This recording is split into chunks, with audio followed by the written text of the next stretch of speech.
ಪ್ರಿಯ ವಿದ್ಯಾರ್ಥಿಗಳೇ, ನಮ್ಮ ರಾಜ್ಯ ನಿರ್ದೇಶಕಗಳ ತತ್ವದ ಕುರಿತು ನಮ್ಮ ಚರ್ಚೆಯನ್ನು ಮುಂದುವರಿಸ್ತಾ ಇದ್ದೇವೆ. ಹಿಂದಿನ ಸಂಚಿಕೆಯಲ್ಲಿ ನಾನು ಆರ್ಟಿಕಲ್ 44ರ ಬಗ್ಗೆ ಹೇಳಿದ್ದೆ. ಏಕರೂಪ ನಾಗರಿಕ ಸಂಹಿತೆಯ ಬಗ್ಗೆ ನಿಮಗೆ ಹೇಳಿದ್ದೆ. ಇವತ್ತು ಇನ್ನು 3 ರಾಜ್ಯ ನಿರ್ದೇಶಕ ತತ್ವಗಳ ಬಗ್ಗೆ ನಾವು ಚರ್ಚೆ ಮಾಡಬೇಕು. ಆರ್ಟಿಕಲ್ ನಂಬರ್ಗಳನ್ನು ಅಲ್ಲಿ ಬರೆದಿದ್ದೇನೆ. 45, 46 ಮತ್ತು 47 3 ಮುಖ್ಯ ವಿಷಯಗಳ ಬಗ್ಗೆ ಇಲ್ಲಿ ಅಂಬೇಡ್ಕರ್ ಅವರು DPSPಯಲ್ಲಿ ನಮಗೆ ಹೇಳಿದ್ದಾರೆ. ಅದರಲ್ಲಿ ಮೊದಲನೇದು ಅಂದರೆ article 45, free and compulsory education for all children between the age of 6 to 12 years. 6 ರಿಂದ 12 ವರ್ಷದ ಒಳಗಿನ ಎಲ್ಲ ಮಕ್ಕಳಿಗೆ, ಇಲ್ಲಿ ಎಲ್ಲ ಅನ್ನೋದನ್ನು ಅಂಡರ್ಲೈನ್ ಮಾಡ್ಕೊಳ್ಳಿ, ಅವರು ಇವರು ಅಂತಲ್ಲ, ಎಲ್ಲ ಮಕ್ಕಳಿಗೆ ಉಚಿತವಾದ ಮತ್ತು ಕಡ್ಡಾಯವಾದ ಶಿಕ್ಷಣವನ್ನು ಸರ್ಕಾರ ಕೊಡಬೇಕು. It is a duty of the state to ensure free and compulsory education for every child in India. ಯಾಕೆ ಇದನ್ನು ರಾಜ್ಯ ನಿರ್ದೇಶಕ ತತ್ವದಲ್ಲಿ ಅಂಬೇಡ್ಕರ್ ಅವರು ಸೇರಿಸಿದ್ದಾರೆ ಅಂದರೆ, ಶಿಕ್ಷಣ ಅನ್ನೋದು ಒಬ್ಬ ವ್ಯಕ್ತಿಯ ಬದುಕಿನ ಮೂಲಭೂತವಾದ ಅಂಶ. ಶಿಕ್ಷಣ ಇಲ್ಲದೇ ನಮ್ಮ ಬದುಕಿಗೆ ಯಾವುದೇ ಅರ್ಥ ಇರಲ್ಲ. Life without education is meaningless ಅಂತ ಹೇಳ್ತಾರೆ. ಅಂಥ ಶಿಕ್ಷಣದಿಂದ ಯಾವುದೇ ಮಗು ವಂಚಿತವಾಗಬಾರ್ದು. ಯಾವುದೇ ಮಗು ಶಿಕ್ಷಣವನ್ನು ಪಡೆದುಕೊಳ್ಳದೆ ಉಳಿದ್ರೆ ಅದು ಆ ದೇಶಕ್ಕೆ ಅಪಕೀರ್ತಿ. It is the shame on the country if a child doesn't get education at the proper time. ಅದಕ್ಕೆ ಈ ಶಿಕ್ಷಣವನ್ನು ರಾಜ್ಯ ನಿರ್ದೇಶಕ ತತ್ವಗಳಲ್ಲಿ ಸೇರಿಸಿಬಿಟ್ಟು ಕೇಂದ್ರ ಸರ್ಕಾರ ಮತ್ತು ರಾಜ್ಯ ಸರ್ಕಾರಗಳು ಸಾಧ್ಯವಾದ ಎಲ್ಲ ಕ್ರಮಗಳನ್ನು ಅವರು ಇಲ್ಲಿ ಕೈಗೊಳ್ಳಬೇಕು. ಯಾವ ದೃಷ್ಟಿಯಲ್ಲಿ ಅಂದರೆ, ಯಾವುದೇ ಮಗು ಶಾಲೆಗೆ ಹೋಗದೆ ಮನೆಯಲ್ಲಿ ಉಳ್ಕೊಳ್ಬಾರ್ದು. No child shall remain at home without going to school. ಇಲ್ಲಿ ಶಾಲೆ ಅಂತ ಹೇಳಿದರೆ ನೀವು ಯಾವುದೋ ದೊಡ್ಡ ಕಾನ್ವೆಂಟಿಗೆ ಹೋಗೋದು ಅನ್ನುವ ತಿಳುವಳಿಕೆಯಲ್ಲಿ ಇರಬೇಡಿ. ಇಲ್ಲಿ ಶಾಲೆ ಅಂದರೆ ಸರ್ಕಾರಿ ಶಾಲೆ. We are talking about government school. ಸರ್ಕಾರಿ ಶಾಲೆಗೆ ಮಗು ಹೋಗಬೇಕು, ಶಿಕ್ಷಣದಿಂದ ವಂಚಿತವಾಗಬಾರ್ದು ಅನ್ನುವುದು ಅಲ್ಲಿ ನಮ್ಮ ಉದ್ದೇಶ. ಅವ್ರು ಯಾವುದೋ ತುಂಬ ಕಾಸ್ಟ್ಲಿ ಇರುವಂಥ ಕಾನ್ವೆಂಟಿಗೆ ಹೋಗಬೇಕು, ಸರ್ 2 ಲಕ್ಷ ರೂಪಾಯಿ ಡೊನೇಷನ್ ಕೊಡಬೇಕು, ತಿಂಗಳಿಗೆ 30,000 ಫೀಸ್ ಕಟ್ಟಬೇಕು, ಆ ಶಾಲೆ ಅಲ್ಲ. ಆರ್ಟಿಕಲ್ 45 ಅಡಿಯಲ್ಲಿ ಎನಿ ನಿಯರೆಸ್ಟ್ ಗೌರ್ಮೆಂಟ್ ಸ್ಕೂಲ್, ಆ ಮಗು ವಾಸವಾಗಿರುವ ಸ್ಥಳಕ್ಕೆ ಹತ್ತಿರದಲ್ಲಿ ಒಂದು 500 ಮೀಟ್ರ್ ಡಿಸ್ಟೆನ್ಸಲ್ಲಿ ಅಥವಾ 200 ಮೀಟ್ರದ ಅಳತೆಯಲ್ಲಿ ಯಾವ ಒಂದು ಸರ್ಕಾರಿ ಶಾಲೆ ಇರುತ್ತೋ, ಅದು ಕಿರಿಯ ಪ್ರಾಥಮಿಕ ಶಾಲೆ ಇರ್ಬೋದು, ಹಿರಿಯ ಪ್ರಾಥಮಿಕ ಶಾಲೆ ಇರ್ಬೋದು, ಅಥವಾ ನಗರಸಭೆ ಪಾಲಿಕೆಯಿಂದ ನಡೆಸಲ್ಪಡುವಂಥ ಶಾಲೆಯಾಗಿರ್ಬೋದು. ಪಾಲಿಕೆ, ನಗರ ಪಾಲಿಕೆ ಶಾಲೆಗಳು ಅಂತ ಕರೀತಾರೆ, ಅದಾಗಿರಬಹುದು. ಅದಕ್ಕೆ ಆ ಮಗುವನ್ನು ಶಾಲೆಗೆ ಕಳಿಸ್ಬೇಕು. ಆ ಮಗುವನ್ನು ಶಾಲೆಗೆ ಹೇಗೆ ಕಳಿಸ್ಬೇಕು ಅಂದರೆ, ಅಲ್ಲಿ ಯಾವುದೇ ಶುಲ್ಕ ಇರಬಾರ್ದು. ಫ್ರೀ, ಉಚಿತ ಅನ್ನೋ ಪದದ ಕಡೆ ಗಮನ ಇರಲಿ. ಶಿಕ್ಷಣವನ್ನು ಮಗುವಿಗೆ ಉಚಿತವಾಗಿ ಕೊಡಬೇಕು. 1 ರೂಪಾಯಿ ಕೂಡ ಮಗುವಿಗೆ ಹೊರೆ ಆಗಬಾರ್ದು. ಎಲ್ಲವನ್ನೂ ಸರ್ಕಾರ ಉಚಿತವಾಗಿ ಕೊಡಬೇಕು. ಸ್ಕೂಲ್ ಯೂನಿಫಾರ್ಮನ್ನು ಉಚಿತವಾಗಿ ಕೊಡಬೇಕು, ಪಠ್ಯಪುಸ್ತಕಗಳನ್ನ ಉಚಿತವಾಗಿ ಕೊಡಬೇಕು, ನೋಟ್ಬುಕ್ಗಳನ್ನು ಉಚಿತವಾಗಿ ಕೊಡಬೇಕು. ಆ ಮಗುವಿಗೆ ಬೇಕಾದಂಥ ಶೂಸು, ಸಾಕ್ಸು ಇತ್ಯಾದಿ ಏನು ಯೂನಿಫಾರ್ಮ್ ಅಂತ ಕರಿತೀವಿ, ಅದೆಲ್ಲವನ್ನು ಉಚಿತವಾಗಿಯೇ ಕೊಡಬೇಕು. Not A single rupee should be collected. ಆ ಮಗುವಿನಿಂದ 1 ರೂಪಾಯಿಯನ್ನು ಕೂಡ ಸರ್ಕಾರ ಪಡೆದುಕೊಳ್ಳುವಂತಿಲ್ಲ. ಅದು ಅದರ ಅರ್ಥ, ಉಚಿತವಾಗಿ ಶಿಕ್ಷಣ. ಕಾರಣ ಇಷ್ಟೇ, ನಮ್ಮಲ್ಲಿ ಬಡತನ ಬಹಳ ಇರೋದರಿಂದ, ಬಡ ಕುಟುಂಬಗಳು ಬಹಳ ಇರೋದರಿಂದ ಅವರಿಗೆ ನೀವೇನಾದರೂ ಶುಲ್ಕ ಅಂತ ಇಟ್ಟರೆ ಅವ್ರ ಮಕ್ಕಳನ್ನು ಶಾಲೆಗೆ ಕಳಿಸೋದೇ ಇಲ್ಲ. ಇಲ್ಲರಿ, ನಮ್ಮ ಹತ್ರ ಫೀಸ್ ಕಟ್ಟಲಿಕ್ಕೆ ದುಡ್ಡಿಲ್ಲ, ನಾವು ಮಗುನ ಕಳಿಸಲ್ಲ ಅಂತ ಹೇಳಿಬಿಡ್ತಾರೆ. ಅದು ಆಗಬಾರ್ದು ಅನ್ನೋ ಉದ್ದೇಶದಿಂದ ಅಂಬೇಡ್ಕರ್ ಅವರು ಈ ಶಬ್ದ ಬಳಸಿದ್ದಾರೆ, ಉಚಿತ ಶಿಕ್ಷಣ. ನೀವು ಏನೂ ಕೊಡಬೇಡ್ರಿ, ನಿಮ್ಮ ಮಗುವನ್ನು ಕಳಿಸ್ಕೊಡಿ ಸಾಕು. Send your child, will take care of the child. ಅದಕ್ಕೆ ಉಚಿತ ಅನ್ನೋ ಪದ. ಕಂಪಲ್ಸರಿ ಅನ್ನೋದನ್ನು ಯಾಕೆ ಸರ್ ಬಳಸಿದ್ದಾರೆ? ಕಡ್ಡಾಯ ಅನ್ನುವ ಪದ ಬಳಕೆ ಯಾಕಲ್ಲಾಗಿದೆ ಅಂದರೆ, ನಮ್ಮಲ್ಲಿ ಕೆಲವರು ಪಾಲಕರು ಮಕ್ಕಳನ್ನು ಶಾಲೆಗೆ ಕಳಿಸಲ್ಲ. ಹಳ್ಳಿಗಳಲ್ಲಿ ನೀವೆಲ್ಲ ನೋಡಿರ್ತೀರಿ, ಅವರು ಹೊಲಮನೆ ಕೆಲಸ ಮಾಡಲಿಕ್ಕೆ ಅಂತ ಹೋಗ್ತಿರ್ತಾರೆ, ತಮ್ಮ ಜೊತೆಯಲ್ಲಿ ಮಕ್ಕಳನ್ನು ಕರ್ಕೊಂಡು ಹೋಗ್ತಾರೆ. ಅಲ್ಲೇನೋ ಕೂಲಿ ಮಾಡೋದು, ಕಳೆ ಕಿತ್ತೋದು, ಹುಲ್ಲು ಬಂಡಲ್ ಕಟ್ಟೋದು ಅಥವಾ ಸಗಣಿ ಎತ್ತಿ ಹಾಕೋದು, ಇಂಥವೇನೋ ಕೆಲಸಗಳಿಗೆ ತಮ್ಮ ಜೊತೆಯಲ್ಲಿ ಮಕ್ಕಳನ್ನು ಕರ್ಕೊಂಡು ಹೋಗ್ತಾರೆ. ಯಾರು? ಪೇರೆಂಟ್ಸ್. ಅದಕ್ಕೆ ಈ ಪದ ಬಳಕೆಯನ್ನು ಆರ್ಟಿಕಲಲ್ಲಿ ಮಾಡಿದ್ದಾರೆ. ಕಂಪಲ್ಸರಿ ಆ ಮಗುವನ್ನು ಕಡ್ಡಾಯವಾಗಿ ಶಾಲೆಗೆ ಕಳಿಸ್ಲೇಬೇಕು. ನೀವು ಯಾವುದೇ ಕಾರಣಕ್ಕೆ ಮಗುವನ್ನು ನಿಮ್ಮ ಜೊತೆಗೆ ಕೆಲಸಕ್ಕೆ, ಕೂಲಿ ಕೆಲಸಕ್ಕೋ, ಮನೆ ಕೆಲಸಕ್ಕೋ, ಹೊಲಮನೆ ಕೆಲಸಕ್ಕೋ, ಅಥವಾ ಬಿಲ್ಡಿಂಗ್ ಕಟ್ಟಡ ಕಾಮಗಾರಿ ಕೆಲಸಕ್ಕೋ, ಅಥವಾ ತಂದೆ ತಾಯಿ ಏನಾದರೂ ಫ್ಯಾಕ್ಟ್ರಿಯಲ್ಲಿ ಹೋಗ್ತಿದ್ರೆ, ಇಂಡಸ್ಟ್ರಿಗೆ ಹೋಗ್ತಿದ್ರೆ ತಮ್ಮ ಜೊತೆಯಲ್ಲಿ ಫ್ಯಾಕ್ಟ್ರಿಗೆ ಅವ್ರನ್ನ ಕರ್ಕೊಂಡು ಹೋಗೋದಕ್ಕೋ ಮಾಡುವಂತಿಲ್ಲ. ಅದು ಅದರ ಅರ್ಥ. ಸೊ ಕಡ್ಡಾಯವಾಗಿ ಮತ್ತು ಉಚಿತವಾಗಿ ಶಿಕ್ಷಣವನ್ನು ಈ ದೇಶದ ಎಲ್ಲ ಮಕ್ಕಳಿಗೆ ನಾವು ಕೊಡಬೇಕು. ಏಜ್ ಗ್ರೂಪ್ ಏನು ಅಂದರೆ 6ರಿಂದ 12 ಬಿಟ್ವೀನ್ 6 ಆ್ಯಂಡ್ 12 ಇಯರ್ಸ್ ಒಳಗಡೆ ಯಾರ್ಯಾರಿದ್ದಾರೆ ಅವರೆಲ್ಲರಿಗೂ ನಾವು ಈ ಶಿಕ್ಷಣದ ವ್ಯವಸ್ಥೆಯನ್ನು ಕೊಡಬೇಕು. ಇದರ ಮೂಲ ಆಶಯ ಏನು? ಡೆಮೋಕ್ರಸಿಯ ಆಧಾರ ಸ್ತಂಭ ಅಂದರೆ ಆ ದೇಶದ ನಾಗರಿಕರು. Citizens R the foundation of democracy ಅಂತ ಹೇಳ್ತಾರೆ. ಸಿಟಿಜನ್ಸ್ ಎಲ್ಲಿಂದ ಬರ್ತಾರೆ? ಈ ಸೋರ್ಸಿಂದ ಬರ್ತಾರೆ. ಇಂದಿನ ಮಕ್ಕಳು ನಾಳಿನ ನಾಗರಿಕರು ಅಂತ ಹೇಳ್ತಾರೆ. Today's children are tomorrow's citizens. ಇವತ್ತು ಮಗು ಇರುತ್ತೆ, ನಾಳೆ ಅದೇ ಮಗು ದೊಡ್ಡದಾಗಿ ನಾಗರಿಕ ಆಗುತ್ತೆ. ಅದೇ ಮಗು ನಾಳೆ MLA ಆಗ್ಬೋದು, MP ಆಗ್ಬೋದು, ಮಿನಿಸ್ಟರ್ ಆಗ್ಬೋದು, ಅಥವಾ ಗ್ರಾಮ ಪಂಚಾಯತಿ ಮೆಂಬರ್ ಆಗ್ಬೋದು, ಮುನ್ಸಿಪಾಲ್ಟಿ ಮೆಂಬರ್ ಆಗ್ಬೋದು. ಇವತ್ತು ಮಗು ನಾಳೆ ಅವನು ಜನಪ್ರತಿನಿಧಿ ಆಗ್ತಾನೆ, ದೇಶ ಆಳುವ ವ್ಯಕ್ತಿ ಆಗ್ತಾನೆ. ಅವನಿಗೆ ಶಿಕ್ಷಣ ಇರಬೇಕು. ನಮ್ಮನ್ನು ಆಳುವವರಿಗೆ ಶಿಕ್ಷಣ ಇರಬೇಕಲ್ಲ, ಬೇಸಿಕ್ಕು. ಇಲ್ಲಿ ನಾವು ದೊಡ್ಡ ಹೈಯರ್ ಎಜುಕೇಷನ್ ಕೊಡಿ ಅಂತ ಹೇಳ್ತಾ ಇಲ್ಲ. Primary education at least 7th standard, 7ನೇ ತರಗತಿಯವರೆಗಾದರೂ ಅವನು ಓದಿರ್ಬೇಕಲ್ಲ ಕನಿಷ್ಠ ಪಕ್ಷ. 10ನೇ ಕ್ಲಾಸ್ ಬಿಟ್ಬಿಟ್ರಿ ಅದು ಭಾಳ ಆಯಿತು. ಮಿಡಲ್ ಕ್ಲಾಸ್ ಅಂತಾರೆ ಹಳ್ಳಿಯಲ್ಲಿ. 7ನೇ ಕ್ಲಾಸಿಗೆ ಮಿಡಲ್ ಕ್ಲಾಸ್ ಅಂತಾರೆ. 7ನೇ ತರಗತಿಯವರೆಗಾದರೂ ಮಗು ಓದಿರಬೇಕು. ಮಿಡಲ್ ಕ್ಲಾಸ್ ಅಂದರೆ 7th ಸ್ಟ್ಯಾಂಡರ್ಡ್ವರೆಗಾದರೂ ಕನಿಷ್ಠ ಆ ಮಗು ಓದಿರಬೇಕು. ಮುಂದೆ ಅನುಕೂಲ ಆದರೆ ಆ ಮಗು ಹೈಸ್ಕೂಲಿಗೆ ಹೋಗುತ್ತೆ, SLC ಮುಗಿಸ್ಕೊಳ್ಳುತ್ತೆ, ಮುಂದೆ ಕಾಲೇಜಿಗೆ ಹೋಗುತ್ತೆ, PUC ಮಾಡ್ತಾರೆ, ಡಿಗ್ರಿ ಓದ್ತಾರೆ. ಇನ್ನೂ ಅನುಕೂಲತೆ ಇದ್ದರೆ master degree, MA MCom MSc ಮಾಡ್ಕೊಳ್ತಾರೆ. ಅದು ಉನ್ನತ ವ್ಯಾಸಂಗ. ಆದರೆ ಬೇಸಿಕ್ ಶಿಕ್ಷಣ ಏನಿದೆ, ಮೂಲಭೂತವಾದ ಪ್ರಾಥಮಿಕ ಶಿಕ್ಷಣವನ್ನು ಈ ದೇಶದ ಪ್ರತಿಯೊಂದು ಮಗುವಿಗೂ ನಾವು ಕೊಡಬೇಕು. ಇಲ್ಲಿ ಯಾವುದೇ ಕಾರಣಕ್ಕೆ ನಮ್ಮ ಸರ್ಕಾರಗಳು ನಮ್ಮ ಹತ್ರ ದುಡ್ಡಿಲ್ಲ ಅಂತ ಹೇಳುವಂಗಿಲ್ಲ. ಹಣಕಾಸಿನ ಮುಗ್ಗಟ್ಟನ್ನು ಇಲ್ಲಿ ನೀವು ನೆಪವಾಗಿ ಹೇಳುವಂತಿಲ್ಲ. Because it is mandatory.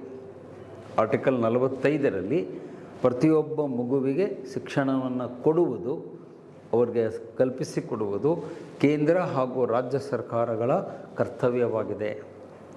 ಮತ್ತು ಪ್ರೈಮರಿ ಎಜುಕೇಷನ್ ಏನಿದೆ, it comes under state list, ರಾಜ್ಯ ಪಟ್ಟಿಯಲ್ಲಿ ಬರುತ್ತೆ. ನಿಮ್ಮ 7ನೇ ಅನುಸೂಚಿ ಏನಿದೆ, 7th ಶೆಡ್ಯೂಲು, ಅದರಲ್ಲಿ ಕೇಂದ್ರ ಪಟ್ಟಿ, ರಾಜ್ಯ ಪಟ್ಟಿ, ಸಮವರ್ತಿ ಪಟ್ಟಿ ಅಂತ ಏನು ಹೇಳ್ತೀವಿ. ಸೊ ಈ ಪ್ರಾಥಮಿಕ ಶಿಕ್ಷಣ ರಾಜ್ಯ ಇದರಲ್ಲಿ ಪಟ್ಟಿಯಲ್ಲಿ ಸ್ಟೇಟ್ ಲಿಸ್ಟಲ್ಲಿ ಬರೋದರಿಂದ ರಾಜ್ಯ ಸರ್ಕಾರಗಳು ಈ ಕೆಲಸವನ್ನು ಕಡ್ಡಾಯವಾಗಿ ಮಾಡಲೇಬೇಕು. ಯಾವುದೇ ಅಧಿಕಾರಕ್ಕೆ ಬಂದರೂ ಕೂಡ ಮಕ್ಕಳಿಗೆ ಶಿಕ್ಷಣ ದೊರಕುವಂತೆ ಕ್ರಮಗಳನ್ನ ಕೈಗೊಳ್ಳಬೇಕು. ಇಲ್ಲಿ ಸರ್ಕಾರದ ಪಾತ್ರ ಏನು? ಪ್ರಾಥಮಿಕ ಶಿಕ್ಷಣವನ್ನು ಕೊಡಬೇಕು ಅಂದರೆ ಹೆಂಗೆ ಸರ್ ಕೊಡೋದು? ಈಗ ಪಾಯಿಂಟನ್ನು ಹೇಳಿದ್ರೆ ನೀವು ಕೊಡಬೇಕು ಅಂತ ಅಷ್ಟೇ ತಿಳ್ಕೊಂಬಿಟ್ರಿ. ಬಟ್ ಅದ್ರ ಹಿಂದೆ ಬರುವಂಥ ಸಂಗತಿಗಳನ್ನು ನಿಮ್ಗೆ ಹೇಳಿದರೆ ಅಚ್ಚರಿ ಆಗುತ್ತೆ. ಆ ಪಾಯಿಂಟನ್ನು ಇಲ್ಲಿ ನಂಬರ್ ಕೊಳ್ಳಿ, ಒಂದು ನಿಮಿಷ. ಆ ಪಾಯಿಂಟನ್ನು ಇನ್ನೊಮ್ಮೆ ನೋಟ್ ಮಾಡಿ.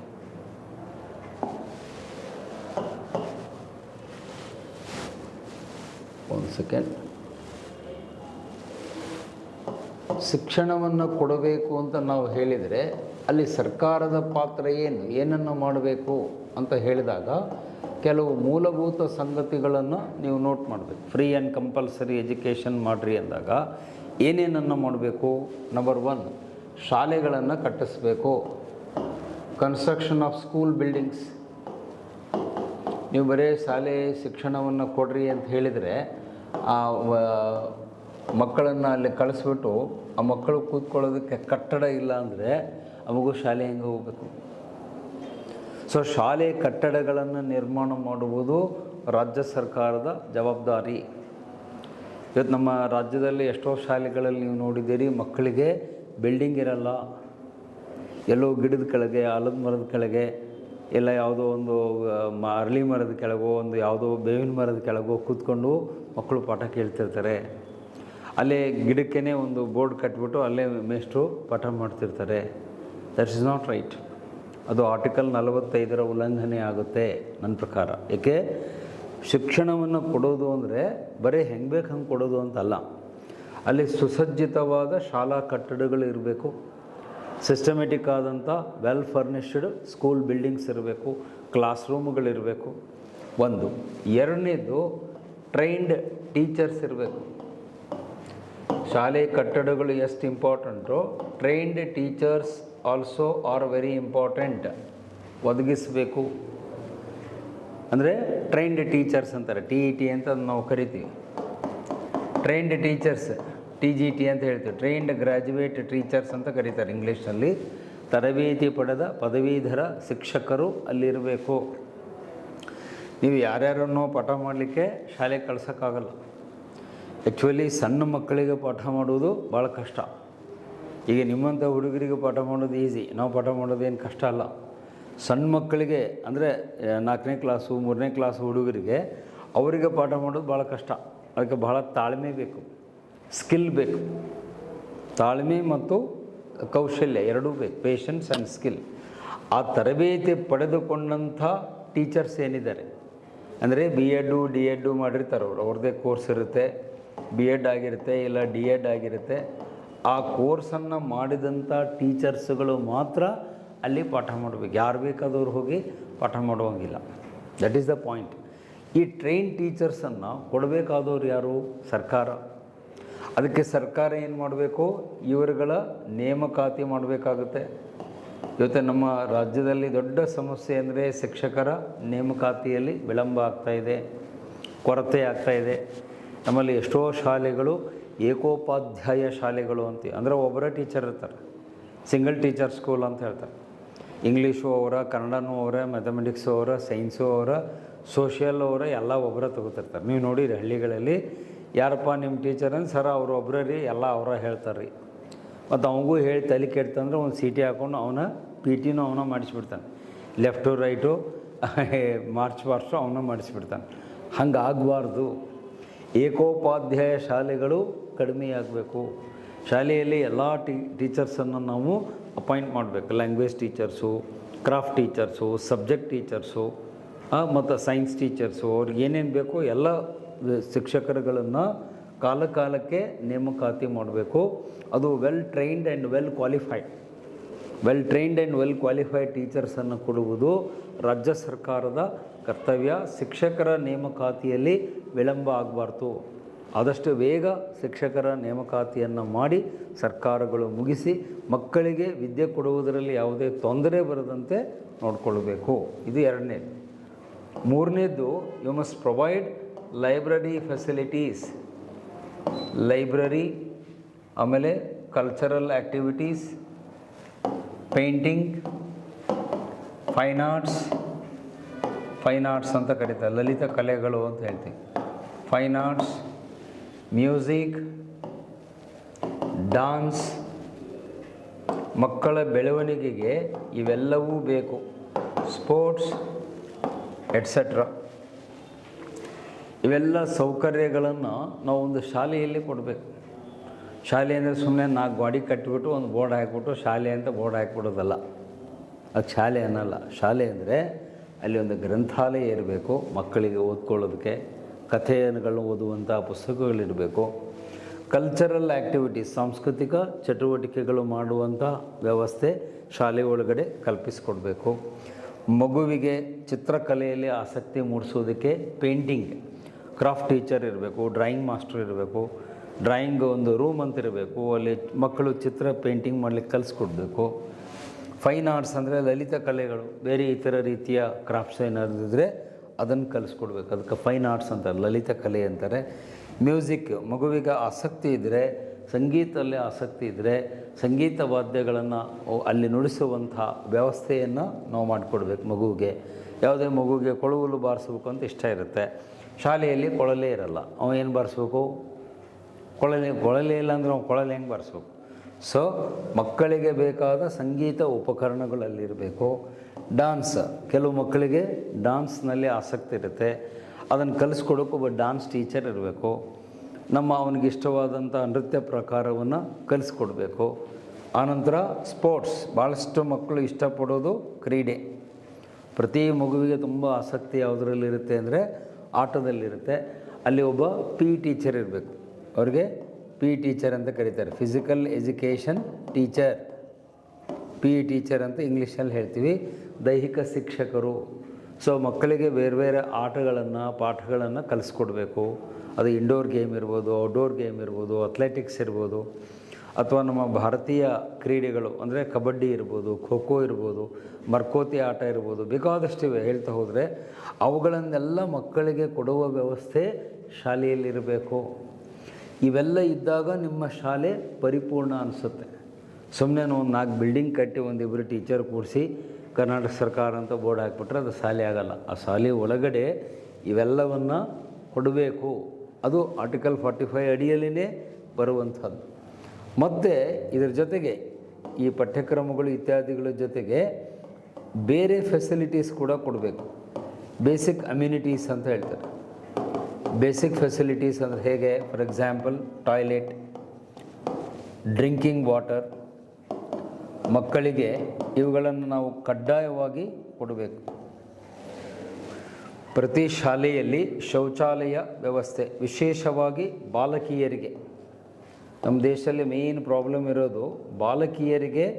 ಇವಾಗೆಲ್ಲ ಆದ್ಯತೆ ಇರಲ್ಲ. ಎಷ್ಟೋ ಶಾಲೆಗಳಲ್ಲಿ ನಾವು ನೋಡಿದ್ದೇವೆ ಟಾಯ್ಲೆಟೇ ಇರಲ್ಲ. ಗಂಡು ಹುಡುಗರು ಅವರೆಲ್ಲೋ ಹೋಗ್ಬಿಡ್ತಾರೆ. ಹೆಣ್ಣು ಹುಡುಗರಿಗೆ ಎಷ್ಟು ಕಷ್ಟ ಆಗುತ್ತೆ ಅಂದರೆ ಅವ್ರು ಹೊರಗೆ ಹೋಗೋಕ್ಕಾಗಲ್ಲ. ಏನಮ್ಮ ಮಾಡ್ತೀರಿ ಅಂದರೆ, ಸರ್ ನಮ್ಮ ಶಾಲೆಯಲ್ಲಿ ಟಾಯ್ಲೆಟೇ ಇಲ್ಲ ಸರ್, ಏನು ಮಾಡೋದು? ನಾನು ಎಷ್ಟೋ ಸರಿ ನೋಡಿದ್ದೀನಿ, ಹೇಳಿದರೆ ಕಣ್ಣಲ್ಲಿ ನೀರು ಬರುತ್ತೆ. ಕೆಲವು ಮಕ್ಕಳು ನೀರು ಕುಡಿಯಲ್ಲ. ಮನೆಯಿಂದ ವಾಟರ್ ಬಾಟಲ್ ತಂದಿರ್ತಾರೆ, ಕುಡಿಯಲ್ಲ, ತುಂಬಿದ್ದು ಹಾಗೆ ಇರುತ್ತೆ. ಯಾಕಮ್ಮ ನೀರು ಕುಡಿದಿಲ್ಲ ಅಂದರೆ, ಸರ್ ನೀರು ಕುಡಿದ್ರೆ ಟಾಯ್ಲೆಟ್ ಹೋಗ್ಲಿಕ್ಕೆ ಇಲ್ಲಿ ಟಾಯ್ಲೆಟ್ ಇಲ್ಲರಿ, ಒಮ್ಮೆ ಮನೆಗೆ ಹೋದ್ಮೇಲೆ ಕುಡಿತೀವಿ ಅಂತಾರೆ. ನೋಡಿ ಎಷ್ಟು ಬೇಜಾರಾಗುತ್ತೆ. ಅಲ್ಲಿ ನಿಮ್ಮ ಆರ್ಟಿಕಲ್ 45 ಏನಾಯಿತು? ಇದನ್ನು ನಮ್ಮ ಸರ್ಕಾರಗಳು ಅರ್ಥ ಮಾಡ್ಕೋಬೇಕು. ವಿಶೇಷವಾಗಿ ಗರ್ಲ್ಸಿಗೆ, ಬಾಲಕಿಯರಿಗೆ ಶೌಚಾಲಯ ವ್ಯವಸ್ಥೆಯನ್ನು ಪ್ರತಿ ಶಾಲೆಯಲ್ಲಿ ಕಲ್ಪಿಸಿಕೊಡ್ಬೇಕು. ಪ್ಲಸ್ ಡ್ರಿಂಕಿಂಗ್ ವಾಟರ್, ಎಷ್ಟೋ ಶಾಲೆಗಳಲ್ಲಿ ಶುದ್ಧವಾದ ಕುಡಿಯುವ ನೀರಿರಲ್ಲ. ಕುಡಿಯುವ ನೀರಿಲ್ಲದೇ ಮಕ್ಕಳು ಶಾಲೆಯಲ್ಲಿ ಒದ್ದಾಡ್ತಿರ್ತವೆ. ಮನೆಯಿಂದ ಏನೋ ಒಂದು ಸ್ವಲ್ಪ ತಂದಿರ್ತವೆ, ಅದು ಆಗೋದ್ರೆ ಕುಡಿಲಿಕ್ಕಲ್ಲಿ ನೀರೇ ಇರಲ್ಲ. ಇದಾಗಬಾರ್ದು. ಕುಡಿಯುವ ನೀರನ್ನು ಕಡ್ಡಾಯವಾಗಿ ಎಲ್ಲ ಮಕ್ಕಳಿಗೆ ಕೊಡಬೇಕು. ಹಾಗೆ ಹೆಲ್ತ್ ಚೆಕಪ್ ಅಂತೀವಿ. ತಿಂಗಳಿಗೊಮ್ಮೆ, ವರ್ಷಕ್ಕೊಮ್ಮೆ, 6 ತಿಂಗಳಿಗೊಮ್ಮೆ ಹೆಲ್ತ್ ಕ್ಯಾಂಪ್. ಅದಕ್ಕೆ ಹೆಲ್ತ್ ಕ್ಯಾಂಪ್ ಅಂತ ಹೇಳ್ತಾರೆ. ಆರೋಗ್ಯ ಶಿಬಿರ ಅಂತ ಕನ್ನಡದಲ್ಲಿ ಹೇಳ್ತೀವಿ. ಮಕ್ಕಳ ಆರೋಗ್ಯ ತಪಾಸಣೆಯನ್ನು ಮಾಡಬೇಕು. ಹೆಲ್ತ್ ಕ್ಯಾಂಪ್ ಗೌರ್ಮೆಂಟ್ ಡಾಕ್ಟ್ರು ಕರ್ಕೊಂಬಂದು, ಮತ್ತು ನೀವು ಹುಡುಗರನ್ನ ಆಸ್ಪತ್ರೆಗೆ ಕರ್ಕೊಂಡು ಹೋಗೋದಲ್ಲ, ಡಾಕ್ಟ್ರನ್ನೇ ಶಾಲೆಗೆ ಕರೆಸಿ ಆ ಮಕ್ಕಳ ಆರೋಗ್ಯ ತಪಾಸಣೆ ಮಾಡಬೇಕು. ಕಣ್ಣಿನ ಪರೀಕ್ಷೆ, ಆಮೇಲೆ ನಾರ್ಮಲ್ ಬಾಡಿ ಚೆಕಪ್ಪನ್ನು ಮಾಡಿ ಮಗು ಆರೋಗ್ಯವಾಗಿದೆಯಾ ಇಲ್ಲ ಅಂಥೇಳಿ ಚೆಕ್ ಮಾಡಿಸ್ಬೇಕು. ಸೊ ಅದಕ್ಕೆ ಹೆಲ್ತ್ ಕ್ಯಾಂಪ್ ಅಂತ. ಹೆಲ್ತ್ ಕ್ಯಾಂಪನ್ನು ಶಾಲೆಯಲ್ಲಿ ಕಂಡಕ್ಟ್ ಮಾಡಬೇಕು. ಆಮೇಲೆ ಶುದ್ಧವಾದ ಕುಡಿಯುವ ನೀರನ್ನು ಕೊಡಬೇಕು. ಮತ್ತು ಶೌಚಾಲಯ ಸೌಲಭ್ಯಗಳನ್ನು ನಮ್ಮ ಮಕ್ಕಳಿಗೆ ಕೊಡಬೇಕು. ಸೊ ಇವೆಲ್ಲವನ್ನು ಕೊಟ್ಟಾಗ ಮಾತ್ರ ಆರ್ಟಿಕಲ್ 45ಗೆ ಒಂದು ಅರ್ಥ ಬರುತ್ತೆ. ಭಾಳ ಜನ ಏನು ತಿಳ್ಕೊಂಡಿದ್ದಾರೆ, ಆರ್ಟಿಕಲ್ 45 ಅಂದರೆ ಒಂದು ಸಾಲಿ ಮಾಡಿ ಬಿಟ್ಟುಬಿಡೋದು. ಅಲ್ಲೊಂದು 50-60 ಹುಡುಗರು, ಒಂದಿಬ್ಬರು ಮಾಸ್ತರ್ ಇದ್ಬಿಟ್ರೆ ಮುಗಿದು ಹೋಯ್ತು. ಹಂಗಲ್ಲ. ಅದಕ್ಕೆ ಹಳ್ಳಿ ಭಾಷೆಯಲ್ಲಿ ಅಂತಾರೆ ಕೊಂಡವಾಡ ಅಂತಾರೆ. ಸಾಲಿ ಕೊಂಡವಾಡ ಆಗಬಾರ್ದು. ಕೊಂಡವಾಡ ಬೇರೆ, ಸಾಲಿ ಬೇರೆ. ಸಾಲಿ ಅಂದರೆ ಅದಕ್ಕೆ ಅದರದೇ ಆದ ಡಿಸಿಪ್ಲಿನ್ ಇದೆ, ಡಿಗ್ನಿಟಿ ಇದೆ, ಡೆಕೋರಮ್ ಇದೆ. ಆ ಮಗುವಿಗೆ ಶಾಲೆಗೆ ಹೋದರೆ ಒಂಥರ ಖುಷಿಯಾದ ವಾತಾವರಣ ಮಗುವಿಗೆ ಬರಬೇಕು. ಆ ಖುಷಿಯ ಅನುಭವ ಆ ಮಗುವಿಗೆ ಬರಬೇಕು. ಫೀಲಿಂಗ್ ಗುಡ್ ಅಂತಾರೆ. ಅದಕ್ಕೆ ಇಂಗ್ಲೀಷ್ನಲ್ಲಿ ಫೀಲಿಂಗ್ ಗುಡ್ ಅಂತ ಹೇಳ್ತೀವಿ. ಶಾಲೆಗೆ ಹೋದರೆ ಒಂದು ಖುಷಿಯಾದಂಥ ಅನುಭವ ಮಗುವಿಗೆ ಬರಬೇಕು. ಫೀಲಿಂಗ್ ಗುಡ್ ಅಂತಾರೆ ಅದಕ್ಕೆ ಇಂಗ್ಲೀಷಲ್ಲಿ. ಇವತ್ತು ನಮ್ಮಲ್ಲಿ ಭಾಳ ಮಕ್ಕಳನ್ನು ಕೇಳ್ರಿ, ಶಾಲೆಗೆ ಹೋಗ್ತೀಯೇನು ಅಂತಂದರೆ ಒಲ್ಲೆ ಅಂತ ಹೇಳ್ತಾರೆ. ಶಾಲೆಗೆ ಹೋಗ್ತೀನಿ ಅಂತ ಹೇಳುವ ಮಕ್ಕಳ ಸಂಖ್ಯೆ ನಮ್ಮ ದೇಶದಲ್ಲಿ ಭಾಳ ಕಡಿಮೆ. ನೀವೇ ನೆನ್ಪು ಮಾಡಿಕೊಡ್ರಿ, ಸಣ್ಣವರಿದ್ದಾಗ ಎಷ್ಟು ಖುಷಿಯಿಂದ ಶಾಲೆಗೆ ಹೋಗ್ತಿದ್ರಿ. ಶಾಲೆಗೆ ಹೋಗ್ತೀವಿ ಅನ್ನೋದುಗಳು ನಮ್ಮ ಹುಡುಗರು ಅಳ್ಳಕ್ಕೆ ಚಾಲೂ ಮಾಡ್ತಾರೆ, ನಾವು ಹೋಗಲ್ಲ ಅಂತ. ಯಾಕಂದ್ರೆ ಅವನು 108 ಕಾರಣ ಹೇಳ್ತಾನೆ, ಶಾಲೆಗೆ ಹಂಗದ ಹಿಂಗದ ನಾವು ಹೋಗೋದಲ್ಲ ಅಂತ. ನಾನು ಎಷ್ಟೋ ಸಾರಿ ವೇದಿಕೆಗಳಲ್ಲಿ ಹೇಳಿದ್ದೀನಿ, ಸಚಿವರ ಮಟ್ಟದ ಸಭೆಗಳಲ್ಲಿ ಮಾತಾಡಬೇಕಾದಾಗ ಹೇಳಿದ್ದೀನಿ, ಯಾವತ್ತು ಈ ದೇಶದಲ್ಲಿ ಮಗು ಖುಷಿಯಿಂದ ಶಾಲೆಗೆ ಹೋಗುತ್ತೋ ಅವತ್ತು ಭಾರತ ಉದ್ಧಾರ ಆಗಿದೆ ಅಂತ ತಿಳ್ಕೊಳ್ಳಿ. ನಿಜವಾಗಿ ಭಾರತ ಯಾವಾಗ ಮುಂದೆ ಬಂದಿದೆ ಅಂತ ನೀವು ಹೇಳಬೇಕು ಅಂದರೆ, ಪ್ರತಿಯೊಬ್ಬ ಮಗು ಇಷ್ಟಪಟ್ಟು ಖುಷಿಯಿಂದ ಅಮ್ಮ ನಾ ಶಾಲೆಗೆ ಹೋಗ್ತೀನಿ ಅಂತ ಹೇಳಿದರೆ that day India has changed, ಅವತ್ತು ಇಂಡಿಯಾ ಡೆವಲಪ್ ಆಗಿದೆ ಅಂತ. ಆ ದಿನ ಇನ್ನೂ ನಮ್ಮ ದೇಶದಲ್ಲಿ ಬಂದಿಲ್ಲ. ಈಗೂ ನೀವು ಯಾವುದೇ ಮಗುವನ್ನು ಕೇಳ್ರಿ, ಶಾಲೆಗೆ ಹೋಗೋದು ಅಂದ್ರೆ ಅವ್ರು ಒಂಥರ ಪರಪ್ಪನ ಅಗ್ರಹಾರಕ್ಕೆ ಹೋದಂಗೆ. ಜೈಲಿಗೆ ಹೋಗೋ ಮುಂದೆ ಹೆಂಗೆ ಹುಡುಗರು ಗಾಬರಿಯಾಗಿ ಹೋಗ್ತಾರಲ್ಲ, ಹಾಗೆ ನಮ್ಮ ಹುಡುಗರು ಜೈಲಿಗೆ ಹೋದಷ್ಟು ನೋವಿಟ್ಕೊಂಡು ಶಾಲೆಗೆ ಹೋಗ್ತಾರೆ. School should not B A jail, school should be A garden ಅಂತ ಹೇಳ್ತಾರೆ. ರವೀಂದ್ರನಾಥ ಟ್ಯಾಗೋರ್ ಹೇಳ್ತಾರೆ, ಒಂದು ಕವನದಲ್ಲಿ ಹೇಳ್ತಾರೆ, ಶಾಲೆ ಅನ್ನೋದು ಒಂದು ಉದ್ಯಾನವನ, ಅಲ್ಲಿ ಅರಳುವ ಹೂಗಳು ಯಾವುದು ಅಂದರೆ ಅಲ್ಲಿರೋ ಮಕ್ಕಳು. ಆ ಮಕ್ಕಳೇ ಹೂಗಳಿದ್ದಂಗೆ ಅದನ್ನು ಅರಳಿಸುವ ಕೆಲಸವನ್ನು ಯಾರು ಮಾಡಬೇಕು? ಅಲ್ಲಿದ್ದಂಥ ಶಿಕ್ಷಕರು ಮಾಡಬೇಕು. ಹಾಗಾಗಿ ಆರ್ಟಿಕಲ್ 45ನಲ್ಲಿ ಫ್ರೀ ಆ್ಯಂಡ್ ಕಂಪಲ್ಸರಿ ಎಜುಕೇಷನ್ ಕೊಡ್ರಿ ಅಂದರೆ ಈ ಎಲ್ಲ ಅರ್ಥ ಅದರಲ್ಲಿ ಒಳಗೊಂಡಿದೆ. ಇದನ್ನು ರಾಜ್ಯ ಮತ್ತು ಕೇಂದ್ರ ಸರ್ಕಾರಗಳು ಇಬ್ಬರೂ ಮಾಡಬೇಕು. ಇಲ್ಲಿ ಯಾವುದೇ ರೀತಿಯ ಹಣಕಾಸಿನ ಮುಗ್ಗಟ್ಟನ್ನು ನೀವು ನೆಪ ಹೇಳುವಂಗಿಲ್ಲ. ಅಂದರೆ ನಮಗೆ ದುಡ್ಡಿಲ್ಲ, ಬಜೆಟ್ನಲ್ಲಿ ದುಡ್ಡಿಲ್ಲ, ಮುಂದಿನ ವರ್ಷ ಕಟ್ತೀವಿ, ಅದರ ಮುಂದಿನ ವರ್ಷ ಮಾಡ್ತೀವಿ ಅಂಥೇಳಿ ನೀವು ಅದನ್ನು ಪೋಸ್ಟ್ಪೋನ್ ಮಾಡೋಂಗಿಲ್ಲ. ಯಾರೇ ಮುಖ್ಯಮಂತ್ರಿಗಳು ಬಜೆಟ್ ಮಂಡಿಸಬೇಕಾದಾಗ ಮೊದಲ ಆದ್ಯತೆ ಆರ್ಟಿಕಲ್ 45. ಯಾರೇ ಸಿ ಎಮ್ ಆಗಿರಲಿ, ಯಾವ ಪಕ್ಷದವರೇ ಆಗಿರಲಿ, ನಿಮ್ಮ ಮುಂಗಡ ಪತ್ರದಲ್ಲಿ ಮೊದಲ ಆದ್ಯತೆ 45. 6ರಿಂದ 12 ವರ್ಷದ ಎಲ್ಲ ಮಕ್ಕಳಿಗೆ ಶಿಕ್ಷಣವನ್ನು ಕೊಡ್ತಾ ಇದ್ದೇವೆ, ಅವರಿಗೆ ಮುಟ್ತಾ ಇದೆಯಾ, ಆ ಮಗು ಶಾಲೆಗೆ ಹೋಗ್ತಾ ಇದೆಯಾ, ಮಗು ಶಾಲೆಯಲ್ಲಿ ಖುಷಿಯಾಗಿದೆಯಾ, ಒಳ್ಳೆಯ ವಿದ್ಯೆಯನ್ನು ಮಗು ಕಲಿತಾ ಇದೆಯಾ ಅನ್ನುವುದರ ಬಗ್ಗೆ ಎಲ್ಲ ಸರ್ಕಾರಗಳು ಗಮನ ಕೊಡಬೇಕು. ಮತ್ತು ಇದಕ್ಕೆ ಸಂಬಂಧಪಟ್ಟ ಇಲಾಖೆ ಏನಿದೆ ಅವರು ತುಂಬ ಚುರುಕಾಗಿ ಕೆಲಸ ಮಾಡಬೇಕು. ಅದಕ್ಕೊಂದು ಸಪರೇಟ್ ಇಲಾಖೆ ಇದೆ, ಅದನ್ನು DPE ಅಂತ ಕರೀತಾರೆ, ಡಿಪಾರ್ಟ್ಮೆಂಟ್ ಆಫ್ ಪ್ರೈಮರಿ ಎಜುಕೇಷನ್, ಪ್ರಾಥಮಿಕ ಶಿಕ್ಷಣ ಇಲಾಖೆ ಅಂತ ಕರೀತಾರೆ. ಅದಕ್ಕೊಬ್ಬ ಆಯುಕ್ತರು, ಒಬ್ಬ IAS ಆಫೀಸರ್ ಇರ್ತಾರೆ, ಅವ್ರ ಕೆಳಗಡೆ JD ಇರ್ತಾರೆ, ಜಾಯಿಂಟ್ ಡೈರೆಕ್ಟ್ರು, ಅವ್ರ ಕೆಳಗಡೆ DDPI ಇರ್ತಾರೆ ಜಿಲ್ಲೆಯಲ್ಲಿ, ತಾಲೂಕಿನಲ್ಲಿ BO ಅಂತ ಇರ್ತಾರೆ, BO ಆಫೀಸರ್ ಅಂತ ತಾಲೂಕಿಗಿರ್ತಾರೆ, ಅವ್ರ ಕೆಳಗಡೆ AEO ಇರ್ತಾರೆ, ಅಸಿಸ್ಟೆಂಟ್ ಎಜುಕೇಷನ್ ಆಫೀಸರು, ಆಮೇಲೆ ಹೆಡ್ ಮಾಸ್ಟರ್ಗಳು, ಟೀಚರ್ಸ್ಗಳು ಎಲ್ಲ ಇರ್ತಾರೆ. ಅವರೆಲ್ಲರ ಕೆಲಸ ಏನು ಅಂದರೆ ಆರ್ಟಿಕಲ್ 45ಅನ್ನು ಸರಿಯಾಗಿ ಜಾರಿಗೆ ತರಬೇಕು. ಈ ದೇಶದ ಪ್ರತಿಯೊಂದು ಮಗು ಕೂಡ ವಿದ್ಯಾವಂತ ನಾಗರಿಕನಾಗಿ ಬೆಳಿಬೇಕು.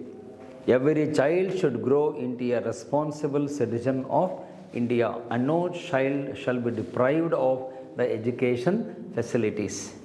ಇದನ್ನು ಯಾವ ರಾಜ್ಯ ಸರ್ಕಾರಗಳು ಸರಿಯಾಗಿ ಮಾಡ್ತವೋ ಅಲ್ಲಿ ಆರ್ಟಿಕಲ್ 45 ಚೆನ್ನಾಗಿ ಕೆಲಸ ಮಾಡ್ತಾಯಿದೆ ಅಂತ ಹೇಳ್ಬೋದು. ಯಾವ ರಾಜ್ಯಗಳಲ್ಲಿ ಪ್ರಾಥಮಿಕ ಶಿಕ್ಷಣ ಹಿಂದೆ ಬಿದ್ದಿದೆ, ಮಕ್ಕಳಿಗೆ ಶಿಕ್ಷಣ ವ್ಯವಸ್ಥೆ ಸರಿಯಾಗಿ ಸಿಗ್ತಾ ಇಲ್ಲ, ಅಥವಾ ತೊಂದರೆಗಳಿವೆ, ಅನಾನುಕೂಲತೆಗಳಿವೆ, ಲೂಪ್ ಹೋಲ್ಸ್ ಇವೆ ಅಂತಂದರೆ ಅದು ಆ ರಾಜ್ಯ ಸರ್ಕಾರದ ಬೇಜವಾಬ್ದಾರಿತನವನ್ನು ತೋರಿಸುತ್ತೆ. ಆ ಇಲಾಖೆಯಲ್ಲಿ ಕೆಲಸ ಮಾಡುವ ಅಧಿಕಾರಿಗಳು ಎಚ್ಚೆತ್ತುಕೊಂಡು ನಮ್ಮ ಮಕ್ಕಳಿಗೆ ಒಳ್ಳೆಯ ಶಿಕ್ಷಣವನ್ನು, ಒಳ್ಳೆಯ ಫೆಸಿಲಿಟೀಸನ್ನು ಕೊಡುವ ಕೆಲಸವನ್ನು ಪ್ರಾಮಾಣಿಕವಾಗಿ ಮಾಡಬೇಕು. ಅವರು ಬರೀ ನಮ್ಮ ಮಕ್ಕಳಷ್ಟೇ ಅಲ್ಲ, ಈ ದೇಶದ ಆಸ್ತಿ. They are not just children, they are the asset of India, asset of nation. A child is an asset of the nation ಅಂತ ಅಬ್ದುಲ್ ಕಲಾಂ ಹೇಳ್ತಾರೆ. ಪ್ರತಿಯೊಂದು ಮಗು ಈ ದೇಶದ ಅಮೂಲ್ಯವಾದ ಆಸ್ತಿ. ಆ ಮಗು ಮುಂದೆ ಚೆನ್ನಾಗಿ ಬೆಳೆದ್ರೆ ಅದು ಇನ್ನೊಂದು ಡಾಕ್ಟರ್ ಆಗ್ಬೋದು, ಇನ್ನೊಂದು ಇಂಜಿನಿಯರ್ ಆಗ್ಬೋದು, ಇನ್ನೊಬ್ಬ ವಿಶ್ವೇಶ್ವರಯ್ಯ ಆಗ್ಬೋದು, ಇನ್ನೊಬ್ಬ ನೇತ್ರತಜ್ಞ MC ಮೋದಿ ಆಗ್ಬೋದು, ಇನ್ನೊಬ್ಬ ಕ್ರಿಕೆಟ್ ಆಟಗಾರ ಸಚಿನ್ ತೆಂಡೂಲ್ಕರ್ ಆಗ್ಬೋದು. ಯಾವ ಮಗುವಿನಲ್ಲಿ ಯಾವ ಟ್ಯಾಲೆಂಟ್ ಇದೆ ಅಂತ ನಮಗೆ ಗೊತ್ತಿರಲ್ಲ. Every child is A potential genius ಅಂತ ಕರೀತಾರೆ ಇಂಗ್ಲೀಷಲ್ಲಿ. ಪ್ರತಿಯೊಂದು ಮಗುವಿನಲ್ಲಿ ಸುಪ್ತವಾದ ಪ್ರತಿಭೆ ಇರುತ್ತೆ. ಆ ಪ್ರತಿಭೆಯನ್ನು ಗುರುತಿಸಿ ಪ್ರೋತ್ಸಾಹಿಸಿ ಅದನ್ನು ಅರಳಿಸುವಂಥ ಕೆಲಸವನ್ನು ನಮ್ಮ ಶಿಕ್ಷಣ ಇಲಾಖೆ ಮಾಡಬೇಕು. ಅದಕ್ಕೆ ರಾಜ್ಯ ಸರ್ಕಾರಗಳು ಕಂಕಣಬದ್ಧವಾಗಿ ಸಂಪೂರ್ಣವಾದ ಜವಾಬ್ದಾರಿಯಿಂದ ಈ ಆರ್ಟಿಕಲ್ 45ಅನ್ನು ಜಾರಿಗೆ ತರಬೇಕು. ಈ ದಿಶೆಯಲ್ಲಿ 2 ಎಕ್ಸ್ಟ್ರಾ ಪಾಯಿಂಟನ್ನು ನಾನು ನಿಮ್ಗೆ ಹೇಳ್ತೇನೆ. ಆರ್ಟಿಕಲ್ 45ಅನ್ನು ಜಾರಿಗೆ ತರಬೇಕು ಅನ್ನೋ ಉದ್ದೇಶಕ್ಕೆ ವಾಜಪೇಯಿ ಅವರ ಕಾಲದಲ್ಲಿ ಒಂದು ಸಂವಿಧಾನ ತಿದ್ದುಪಡಿ ಆಗುತ್ತೆ. 86th ಅಮೆಂಡ್ಮೆಂಟ್, ಅದು ನಿಮಗೆಲ್ಲ ಗೊತ್ತಿದೆ. 2002 86ನೇ ತಿದ್ದುಪಡಿಯನ್ನು 2002ರಲ್ಲಿ ಮಾಡಲಾಗುತ್ತೆ. ಅದರ ಅಡಿಯಲ್ಲಿ ಒಂದು ಎಕ್ಸ್ಟ್ರಾ ಆರ್ಟಿಕಲನ್ನು ಸೇರಿಸಲಾಗುತ್ತೆ. 21A 21A ಅನ್ನುವ ಆರ್ಟಿಕಲನ್ನು ಸೇರಿಸಲಾಗುತ್ತೆ ಆ್ಯಸ್ ಅ ಫಂಡಮೆಂಟಲ್ ರೈಟ್. ಇವತ್ತು 86ನೇ ತಿದ್ದುಪಡಿಯ ಅಡಿಯಲ್ಲಿ ಶಿಕ್ಷಣವನ್ನು ಪಡೆದುಕೊಳ್ಳುವುದು ಪ್ರತಿಯೊಂದು ಮಗುವಿನ ಹಕ್ಕಾಗಿದೆ, ಮೂಲಭೂತ ಹಕ್ಕಾಗಿದೆ ಅಂಡರ್ ಆರ್ಟಿಕಲ್ 21A. ಮತ್ತು ಇದೇ ತಿದ್ದುಪಡಿಯ ಅಡಿಯಲ್ಲಿ ಎಕ್ಸ್ಟ್ರಾ ಇನ್ನೊಂದು ಕೂಡ ಆ್ಯಡ್ ಆಗಿದೆ. ಏನು? ಆರ್ಟಿಕಲ್ 51Aಗೆ ಒಂದು ಮೂಲಭೂತ ಕರ್ತವ್ಯ FD ಕೂಡ ಆ್ಯಡ್ ಆಗಿದೆ, ಸೇರಿಸಲಾಗಿದೆ. ಏನು? ಯಾವ ಮೂಲಭೂತ ಕರ್ತವ್ಯವನ್ನು ಸೇರಿಸಿದ್ದಾರೆ ಅಂದರೆ ಸೀರಿಯಲ್ ನಂಬರ್ 11 ಅಂತ ಹೇಳ್ತೀವಿ. ಮುಂಚೆ 10 ಮೂಲಭೂತ ಕರ್ತವ್ಯಗಳು ನಮ್ಮ ಸಂವಿಧಾನದಲ್ಲಿದ್ವು. ಈಗ 11ನೇ ಕರ್ತವ್ಯವನ್ನು 86ನೇ ತಿದ್ದುಪಡಿಯ ಮೂಲಕ ಸೇರಿಸಿದ್ದಾರೆ. ಆ 11ನೇ ಕರ್ತವ್ಯ ಆರ್ಟಿಕಲ್ 51Aನಲ್ಲಿ ಏನನ್ನು ಹೇಳುತ್ತೆ ಅಂತ ಹೇಳಿದರೆ, ಪ್ರತಿಯೊಬ್ಬ ಪಾಲಕರು ತಮ್ಮ ಮಗುವನ್ನು ಕಡ್ಡಾಯವಾಗಿ ಶಾಲೆಗೆ ಕಳಿಸಲೇಬೇಕು. It is a duty of every parent to send their children to the school up to 12 years. 6ರಿಂದ 12 ವರ್ಷದ ಒಳಗೆ ಇರುವ ಯಾವುದೇ ಮಗು ಇರಲಿ, ಗಂಡು ಇರಲಿ ಹೆಣ್ಣಿರಲಿ, ಅದನ್ನು ಶಾಲೆಗೆ ಕಳಿಸಲೇಬೇಕು ಅನ್ನುವುದು ಈಗ ಮೂಲಭೂತ ಕರ್ತವ್ಯ, ಫಂಡಮೆಂಟಲ್ ಡ್ಯೂಟಿ ಆಗಿದೆ. ಸಪೋಸ್ ಯಾರಾದರೂ ಪಾಲಕರು ತಮ್ಮ ಮಗುವನ್ನು ಶಾಲೆಗೆ ಕಳಿಸಲಿಲ್ಲ ಅಂದರೆ ಅವ್ರ ಮೇಲೆ ಕಾನೂನು ಕ್ರಮವನ್ನು ಕೈಗೊಳ್ಳುವುದಕ್ಕೆ ಆಯಾ ಜಿಲ್ಲಾಧಿಕಾರಿಗಳಿಗೆ ಅಧಿಕಾರ ಕೊಟ್ಟಿದ್ದಾರೆ. DC-ಗೆ ಆ ಜವಾಬ್ದಾರಿ ಕೊಟ್ಟಿದ್ದಾರೆ. ಯಾವ ಪೇರೆಂಟ್ಸು ತಮ್ಮ ಮಕ್ಕಳನ್ನು ಶಾಲೆಗೆ ಕಳಿಸಲ್ವೋ ಅವ್ರ ಮೇಲೆ ಕ್ರಿಮಿನಲ್ ಆ್ಯಕ್ಷನ್ ತಗೊಳ್ಳುವುದಕ್ಕೆ ಜಿಲ್ಲಾಧಿಕಾರಿಗಳಿಗೆ ಮತ್ತು ತಹಶೀಲ್ದಾರ್ಗಳಿಗೆ ಕಾಯ್ದೆ ಅಡಿಯಲ್ಲಿ ಅವಕಾಶ ಕೊಟ್ಟಿದ್ದಾರೆ. ಹಾಗಾಗಿ 86ನೇ ತಿದ್ದುಪಡಿಯ ಮೂಲಕ 45ನೇ ಆರ್ಟಿಕಲನ್ನು ಖಚಿತಗೊಳಿಸಲಾಗಿದೆ. Article 45 has been safeguarded and ensured by 86th Amendment 2002 by adding Article 21A and 51A as a fundamental duty. ಇದು ಯಾರ ಕಾಲದಲ್ಲಾಯಿತು? ವಾಜಪೇಯಿ ಅವರ ಕಾಲದಲ್ಲಿ. ವಾಜಪೇಯಿ ಅವರು ಪ್ರಧಾನಮಂತ್ರಿ ಆದಾಗ, NDA ಸರ್ಕಾರ ಇದ್ದಾಗ 86ನೇ ತಿದ್ದುಪಡಿ ನಮ್ಮ ಸಂವಿಧಾನಕ್ಕೆ ಮಾಡಲಾಗುತ್ತೆ. And it is A welcome step. ಅದು ಸ್ವಾಗತಾರ್ಹವಾದ ಹೆಜ್ಜೆ. ಮಗುವಿನ ಭವಿಷ್ಯಕ್ಕಾಗಿ ಈ 2 ಆರ್ಟಿಕಲ್ಗಳು ಅದ್ಭುತವಾದ ಕೆಲಸವನ್ನು ಮಾಡ್ತವೆ. ಒಂದು ಫಂಡಮೆಂಟಲ್ ರೈಟ್ ಆಗಿ, ಇನ್ನೊಂದು ಫಂಡಮೆಂಟಲ್ ಡ್ಯೂಟಿ. ಆ ವ್ಯತ್ಯಾಸ ನೆನ್ಪಿಟ್ಕೊಳ್ಳಿ. 21A it is A fundamental right, but 51A it is A fundamental duty. ಒಂದು ಕರ್ತವ್ಯ, ಒಂದು ಹಕ್ಕು, ಎರಡನ್ನೂ ಕೂಡ ಆ ತಿದ್ದುಪಡಿಯಲ್ಲಿ ಸೇರಿಸಲಾಗುತ್ತೆ. ಸೊ ಹಾಗಾಗಿ 45ನೇ ಆರ್ಟಿಕಲ್ ಅಂದಾಗ ಈ ಎಲ್ಲ ವಿಷಯಗಳನ್ನು ನೀವು ನೆನಪಲ್ಲಿ ಇಟ್ಕೋಬೇಕು. ಈ ದೇಶದ ಪ್ರತಿಯೊಂದು ಮಗು ಕೂಡ ವಿದ್ಯಾವಂತ ಆಗಬೇಕು, ಸುಶಿಕ್ಷಿತ ಆಗಬೇಕು, ಶಿಕ್ಷಣದಿಂದ ವಂಚಿತ ಆಗಬಾರ್ದು, ಮತ್ತು ಆ ಮಗುವಿನ ಬಾಲ್ಯ ಹಾಳಾಗಬಾರ್ದು. The childhood should not be wasted in menial work or exploitation. So ಆ ಚೈಲ್ಡ್ಹುಡ್ ಅನ್ನೋದೇನಿದೆ, it is a sweet memory. ಪ್ರತಿ ಮಗು ಕೂಡ ದೊಡ್ಡದಾದ ಮೇಲೆ, ಅಯ್ಯೋ ನಾನು ಚಿಕ್ಕವನಿದ್ದಾಗ ಶಾಲೆಗೆ ಹೋಗಲಿಲ್ಲ, ಶಾಲೆ ಕಲೀಲಿಲ್ಲ, ಬೇರೆಯವರೆಲ್ಲ ಕಲಿತರು, ನಾನು ಹಿಂದುಳಿದೆ ಅನ್ನುವ ಕೊರಗು, ನೋವು ಆ ಮಗುವಿನ ಮನಸ್ಸಿನಲ್ಲಿ ಬರ್ಕೂಡ್ದು. ಯಾವುದೇ ಮಗು ಕೂಡ childhood should not B regretted ಅಂತಾರೆ ಇಂಗ್ಲೀಷಲ್ಲಿ. ವಿಷಾದಪಡಿಸುವಂತಹ ಒಂದು ಬಾಲ್ಯ ಯಾವ ಮಗುವಿಗೂ ಬರಬಾರ್ದು. ಪ್ರತಿಯೊಂದು ಮಗುವು ಕೂಡ ತನ್ನ ಬಾಲ್ಯವನ್ನು ಎಂಜಾಯ್ ಮಾಡಬೇಕು, ನಾಲೆಡ್ಜನ್ನು ಪಡ್ಕೋಬೇಕು, ಶಿಕ್ಷಣ ಪಡ್ಕೊಳ್ಬೇಕು, ಮತ್ತು ತನ್ನ ಜೀವನದ ಒಂದು ಗೋಲ್ಡನ್ ಟೈಮ್ 6ರಿಂದ 12 ವರ್ಷವನ್ನು ಸೈಕಾಲಜಿಸ್ಟುಗಳು ಗೋಲ್ಡನ್ ಏಜ್ ಅಂತ ಕರೀತಾರೆ. ಮಗುವಿನ ಬದುಕಿನಲ್ಲಿ ಒಂದು ಸುವರ್ಣ ಕಾಲ ಅಂತ ಹೇಳ್ತಾರೆ. ಆ ಗೋಲ್ಡನ್ ಟೈಮ್ ಏನಿದೆ ಅದನ್ನು ಸರಿಯಾಗಿ ಬಳಸಿಕೊಳ್ಳುವ ಕೆಲಸ ಆಗಬೇಕು ಅನ್ನುವುದೇ 45ರ ಆಶಯ. ಸೊ ಈಗ ಅದರ ಮುಂದಿನ ಆರ್ಟಿಕಲ್ಗೆ ನಾನು ಹೋಗ್ತೇನೆ. Will go for the next article. So next article number ಬಂದು 46. ಆರ್ಟಿಕಲ್ 46 ಅಂತ ಬರ್ಕೊಳ್ಳಿ, 46ನೇ ಕಲಮು. ಇಲ್ಲಿ ವಿಷಯ ಚೇಂಜ್ ಆಗುತ್ತೆ, ಸಬ್ಜೆಕ್ಟ್ ಚೇಂಜ್ ಆಗುತ್ತೆ. ಬೇರೆ ವಿಷಯದ ಬಗ್ಗೆ ಅಂಬೇಡ್ಕರ್ ಅವರು ನಮ್ಮ ಗಮನವನ್ನು ಸೆಳೀತಾರೆ. ಆರ್ಟಿಕಲ್ 46 ಏನು ಹೇಳುತ್ತೆ ಅಂದರೆ, ವೆಲ್ಫೇರ್ ಮೆಜರ್ಸ್ ಕಲ್ಯಾಣಕಾರಿ ಕ್ರಮಗಳು, welfare measures for the uplift ಅಂದರೆ ಉನ್ನತಿ, uplift of schedule caste, schedule tribe, OBC and women. ಈ ವರ್ಗದ ಜನಗಳು, ಅಲ್ಲಿ 4 ಕ್ಯಾಟಗರಿ ಬರುತ್ತೆ: SC, ST, OBC, ಮಹಿಳೆಯರು. ಇವರ ಕಲ್ಯಾಣಕ್ಕಾಗಿ, ಇವರ ಕಲ್ಯಾಣ ಅಥವಾ ಹಿತರಕ್ಷಣೆಗಾಗಿ ಅಂತ ನೀವು ಹೇಳ್ಬೋದು. ಕಲ್ಯಾಣಕ್ಕಾಗಿ ಅಥವಾ ಹಿತರಕ್ಷಣೆಗಾಗಿ ಕ್ರಮಗಳನ್ನು ಕೈಗೊಳ್ಳಬೇಕು. ಇದು ಇಬ್ಬರ ಜವಾಬ್ದಾರಿ. ಕೇಂದ್ರ ಮತ್ತು ರಾಜ್ಯ ಸರ್ಕಾರದ ಜವಾಬ್ದಾರಿ ಏನು ಅಂದರೆ welfare measures for the uplift of schedule caste, schedule tribe, backward classes and women. ಯಾಕೆ ಇವರನ್ನಷ್ಟೇ ಬೋರ್ಡ್ ಮೇಲೆ ಬರದೆ ಅಂದರೆ, ಇವರನ್ನು ಆರ್ಟಿಕಲ್ನಲ್ಲಿ ಏನಂತ ಹೇಳ್ತಾರೆ ಅಂದರೆ weaker sections of the society. Ambedkar ಬಳಸಿರೋ ಶಬ್ದ ಏನು ಅಂದರೆ ವೀಕರ್ ಸೆಕ್ಷನ್ಸ್ ಆಫ್ ಸೊಸೈಟಿ ಅಂತ ಹೇಳ್ತಾರೆ. ಸಮಾಜದ ದುರ್ಬಲ ವರ್ಗಗಳು, ಸಮಾಜದ ದುರ್ಬಲ ವರ್ಗಗಳು ಅಂತ ಕರೀತಾರೆ. ಯಾರು ದುರ್ಬಲ ವರ್ಗಗಳಿದ್ದಾರಲ್ಲ ಇವರ ಅಭ್ಯುದಯಕ್ಕಾಗಿ ಸರ್ಕಾರ ಕ್ರಮವನ್ನು ಕೈಗೊಳ್ಳಬೇಕು. ನಮ್ಮ ದೇಶದಲ್ಲಿ ದುರ್ಬಲವಾದ ವರ್ಗಗಳು ಅಂತಂದರೆ ಇವು 4. ಅದು ನಿಮಗೂ ಗೊತ್ತಿದೆ. ಭಾರತದಲ್ಲಿ ದುರ್ಬಲ ವರ್ಗಗಳು ಅಂದರೆ ಒಂದು ಶೆಡ್ಯೂಲ್ ಕಾಸ್ಟ್, SC ಪರಿಶಿಷ್ಟ ಜಾತಿ, ST ಅಂದರೆ ಶೆಡ್ಯೂಲ್ ಟ್ರೈಬ್ ಪರಿಶಿಷ್ಟ ಪಂಗಡ, OBC ಅಂದರೆ ಇತರ ಹಿಂದುಳಿದ ವರ್ಗಗಳು ಬ್ಯಾಕ್ವರ್ಡ್ ಕ್ಲಾಸ್, ಆ್ಯಂಡ್ ವುಮೆನ್ ಮಹಿಳೆಯರು. ಈ 4 ಗುಂಪುಗಳನ್ನು ದುರ್ಬಲ ವರ್ಗಗಳು ಅಂತ ನಾವು ಕರಿತೇವೆ. ಹೌದಾ? Weaker sections of the society ಅಂತ ಆರ್ಟಿಕಲ್ 46 ಹೇಳುತ್ತೆ. ಇವರ ಅಭ್ಯುದಯಕ್ಕಾಗಿ, ಕಲ್ಯಾಣಕ್ಕಾಗಿ ಕೇಂದ್ರ ಮತ್ತು ರಾಜ್ಯ ಸರ್ಕಾರಗಳು ಕ್ರಮಗಳನ್ನು ಕೈಗೊಳ್ಳಬೇಕು. ಇಲ್ಲಿ ಕ್ರಮಗಳು ಅಂದರೆ ಏನು ಸರ್? ಇದನ್ನು ನೀವು ಅಲ್ಲಿ ಅರ್ಥ ಮಾಡ್ಕೋಬೇಕು. ಮೆಜರ್ಸ್ ಅಂದರೆ ಏನು ಕ್ರಮಗಳನ್ನು ಕೈಗೊಳ್ಳಬೇಕು? What is the meaning of measures? ಇಂಗ್ಲೀಷಲ್ಲಿ ಮೆಜರ್ಸ್ ಅಂತಾರೆ. ಏನು ಕ್ರಮಗಳನ್ನು ನಾವು ಕೈಗೊಳ್ಳಬೇಕು?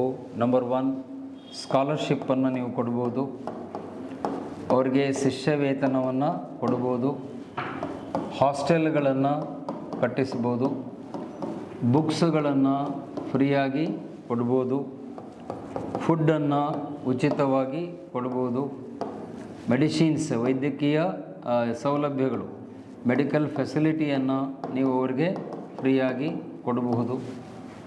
ಈ ಥರ ಮತ್ತು ಅವರಿಗೆ ಬೇರೆ ರೀತಿಯ ಸೌಲಭ್ಯಗಳು ಲೈಕ್ ಕೋಚಿಂಗ್. ಅವ್ರು ಯಾವುದಾದ್ರೂ ಎಕ್ಸಾಮ್ಗಳಿಗೆ ಹೋಗ್ತಿದ್ರೆ ಅವರಿಗೆ ಉಚಿತವಾದ ಕೋಚಿಂಗ್ ಸೌಲಭ್ಯವನ್ನು ನೀವು ಕೊಡಬಹುದು. ಎಲ್ಲಕ್ಕಿಂತ ಹೆಚ್ಚಾಗಿ ನಮ್ಮ ದೇಶದಲ್ಲಿ ಅತಿ ದೊಡ್ಡ ಕ್ರಮ ಅಂದರೆ ಅದು ನಿಮಗೂ ಎಲ್ರಿಗೂ ಗೊತ್ತಿದೆ, ರಿಸರ್ವೇಷನ್, ಮೀಸಲಾತಿ. ಅವರು ಯಾವುದೇ ಕ್ಷೇತ್ರಕ್ಕೆ ಹೋಗಬೇಕು ಅಂದರೆ ಅವರಿಗೆ ಮೀಸಲಾತಿ ಕಲ್ಪಿಸುವಂಥ ಕೆಲಸ ಅಲ್ಲಾಗಬೇಕು. ಇದು ಸರ್ಕಾರ ಕೈಗೊಳ್ಳುವಂಥ ಕ್ರಮಗಳು. ಕೇಂದ್ರ ಸರ್ಕಾರವೇ ಆಗಲಿ ರಾಜ್ಯ ಸರ್ಕಾರವೇ ಆಗಲಿ, they must take such measures which will ensure the welfare of these categories of people. ಇಲ್ಲಿ ಇವರನ್ನೇ ಯಾಕೆ ಅಂಬೇಡ್ಕರ್ ಅವರು ಹೈಲೈಟ್ ಮಾಡಿದ್ದಾರೆ ಆರ್ಟಿಕಲ್ 46ರಲ್ಲಿ ಅಂದರೆ, ಸಾವಿರಾರು ವರ್ಷಗಳಿಂದ ಈ ವರ್ಗಗಳು ಶೋಷಣೆಗೆ ಒಳಗಾಗಿವೆ. 1-2 ವರ್ಷ ಅಲ್ಲ, ಥೌಸಂಡ್ಸ್ ಆಫ್ ಇಯರ್ಸಿಂದ schedule caste, schedule tribe, backward class and women have been exploited, subjected to discrimination and deprivation. ತಾರತಮ್ಯಕ್ಕೆ ಅಥವಾ ಸೌಲಭ್ಯಗಳಿಂದ ವಂಚಿತರಾಗಿ ಹಲವಾರು ರೀತಿಯ ಶೋಷಣೆಗಳಿಗೆ ಈ ಅನುಸೂಚಿತ ಜಾತಿ, ಪಂಗಡ, ಹಿಂದುಳಿದ ವರ್ಗಗಳು ಮತ್ತು ಮಹಿಳೆಯರು ಸಾವಿರಾರು ವರ್ಷಗಳಿಂದ ಅದಕ್ಕೆ ಒಳಗಾಗಿದ್ದಾರೆ. ಅವರಿಗೆ ನಾವು ನ್ಯಾಯವನ್ನು ಕೊಡಬೇಕು. ಹಾಗಾಗಿ ಆರ್ಟಿಕಲ್ 46ನ್ನು ಇನ್ನೊಂದು ಹೆಸರಿಂದ ಕೂಡ ಕರೀತಾರೆ. ಏನಂತ? ಸೋಷಿಯಲ್ ಜಸ್ಟಿಸ್ ಆರ್ಟಿಕಲ್ ಅಂತ ಕರೀತಾರೆ. ಸೊ ನೀವು ಎಕ್ಸಾಮ್ನಲ್ಲಿ ನೆನ್ಪಿಟ್ಕೊಳ್ಳಿ, ಸೋಷಿಯಲ್ ಜಸ್ಟಿಸ್ ಆರ್ಟಿಕಲ್ ಯಾವುದು ಅಂದರೆ ಆರ್ಟಿಕಲ್ 46.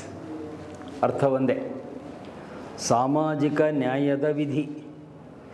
ಸೋಷಿಯಲ್ ಜಸ್ಟಿಸ್ ಆರ್ಟಿಕಲ್ ಯಾವುದು ಅಂದರೆ 46. ಯಾಕೆಂದರೆ ಇಲ್ಲಿ SC ST OBC ಮತ್ತು ಮಹಿಳೆಯರು ಈ 4 ವರ್ಗ ದುರ್ಬಲ ವರ್ಗಗಳಿಗೆ ಸರ್ಕಾರ ಹಲವು ರೀತಿಯ ಕ್ರಮಗಳನ್ನು ಕೊಡುತ್ತೆ.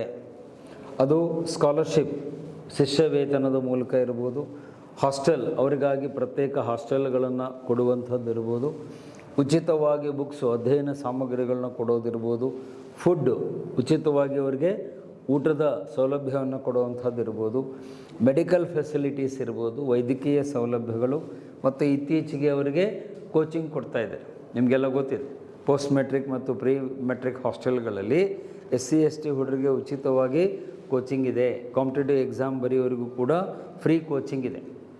ನಮ್ಮ ಬೆಂಗಳೂರಿನಲ್ಲಿ ಅದಕ್ಕೊಂದು ಸೆಂಟ್ರೇ ಇದೆ, PETC ಅಂತ ಕರೀತಾರೆ. ಹೌದಾ? ಆ PETC ಸೆಂಟ್ರಿಗೆ ನೀವು ಹೋಗ್ಬಿಟ್ರೆ ಅಲ್ಲಿ ಎಲ್ಲ SC ST ಹುಡುಗರಿಗೆ ಉಚಿತವಾಗಿ IAS ಮತ್ತು KS ಎಕ್ಸಾಮ್ಗೆ ಕೋಚಿಂಗ್ ಕೊಡ್ತಾರೆ.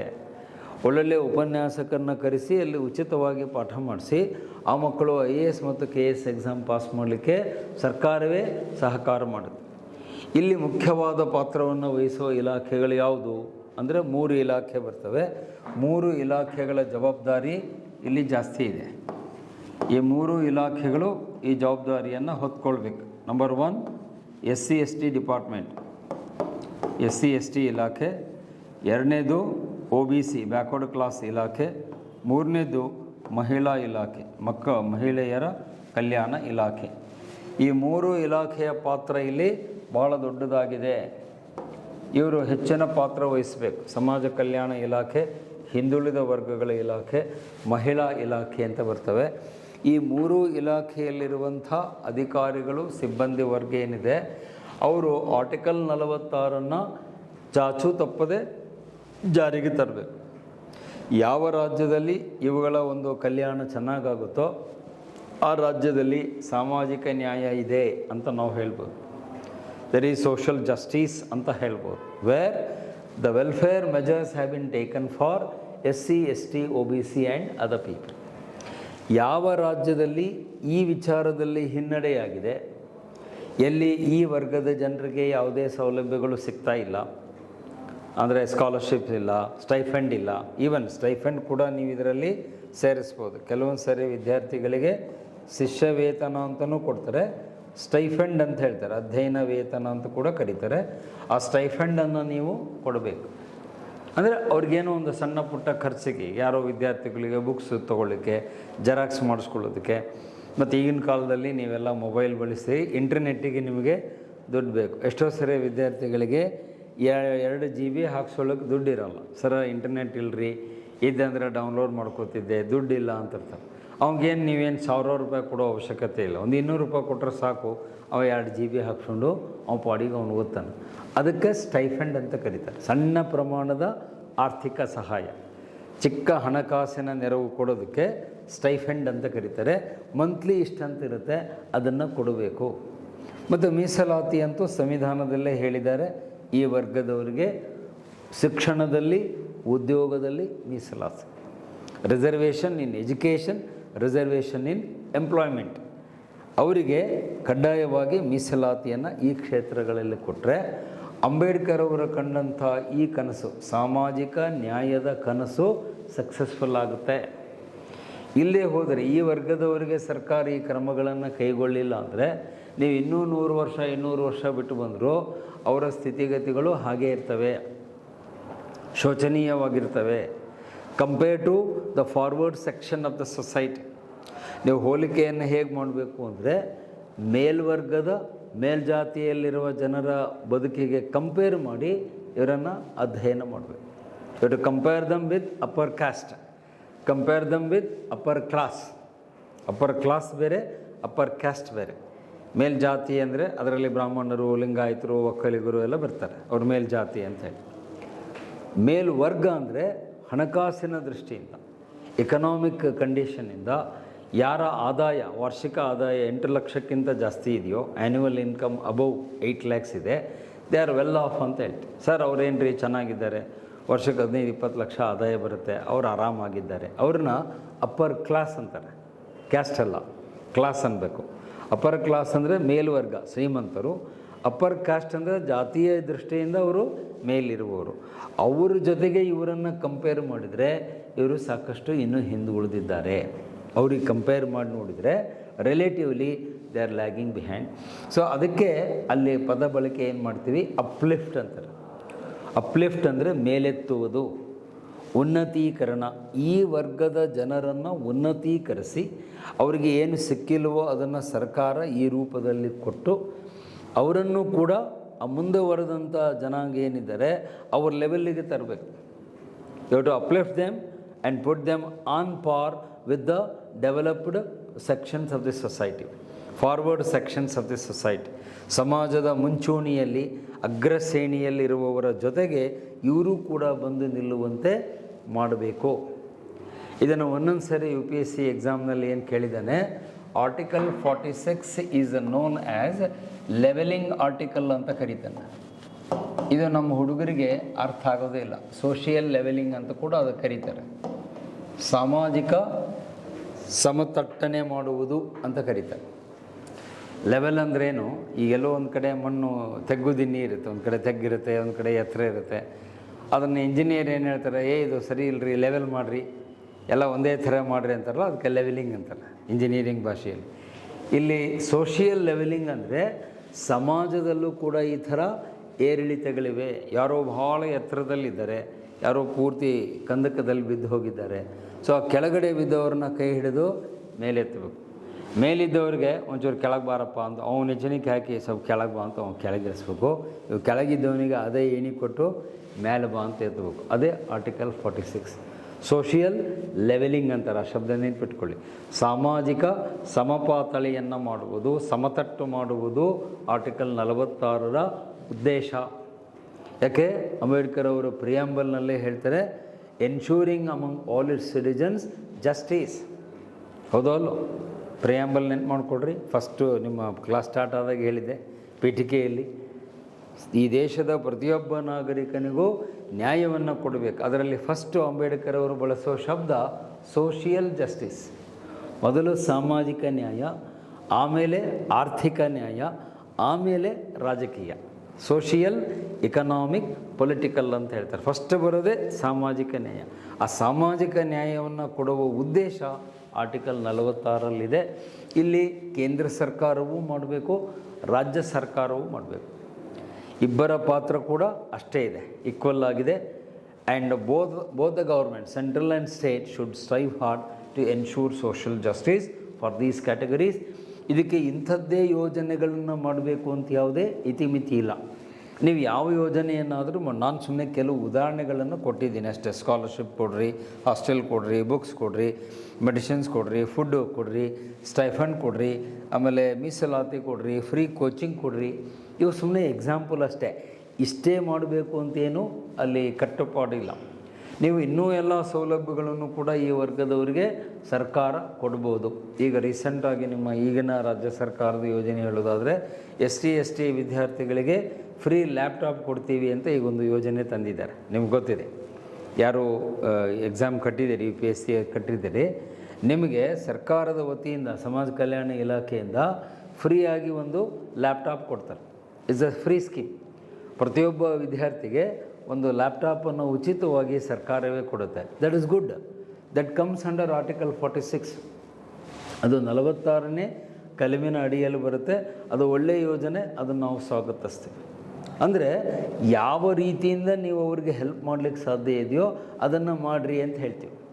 ಅದನ್ನು ನೀವು ಹೀಗೆ ಮಾಡಿರಿ, ಇದನ್ನೇ ಮಾಡಿರಿ ಅಂತ ಆರ್ಟಿಕಲ್ ಹೇಳಲ್ಲ. It is A open article. Open article ಅಂದರೆ ಮುಕ್ತವಾದ ಆರ್ಟಿಕಲ್ ಇದೆ. ಅಲ್ಲಿ ನೀವು ಏನು ಬೇಕಾದ್ರೂ ಮಾಡ್ಬೋದು. ಈ ವರ್ಗದ ಏಳಿಗೆಗಾಗಿ, ಈ ವರ್ಗದ ಅಭ್ಯುದಯಕ್ಕಾಗಿ ಸರ್ಕಾರ ಯಾವುದೇ ಸ್ಕೀಮನ್ನು ಮಾಡಿದರೂ ಕೂಡ ಇಟ್ ಈಸ್ ವೆಲ್ಕಮ್. ನೀವು ಇಂಥದ್ದೇ ಮಾಡಿರಿ, ಇದು ಮಾಡಬೇಡ್ರಿ ಅಂತ ಯಾವುದೇ ರೆಸ್ಟ್ರಿಕ್ಷನ್ಸ್ ಇಲ್ಲ. ನಿಮಗೆ ಸರ್ಕಾರದಿಂದ ಏನೇನು ಮಾಡಲಿಕ್ಕೆ ಸಾಧ್ಯ ಇದೆಯೋ ಎಲ್ಲ ಕ್ರಮಗಳನ್ನು ಮಾಡಿರಿ. ಆಲ್ ಪಾಸಿಬಲ್ ಸ್ಟೆಪ್ಸ್ ಅಂತಾರೆ ಇಂಗ್ಲೀಷಲ್ಲಿ.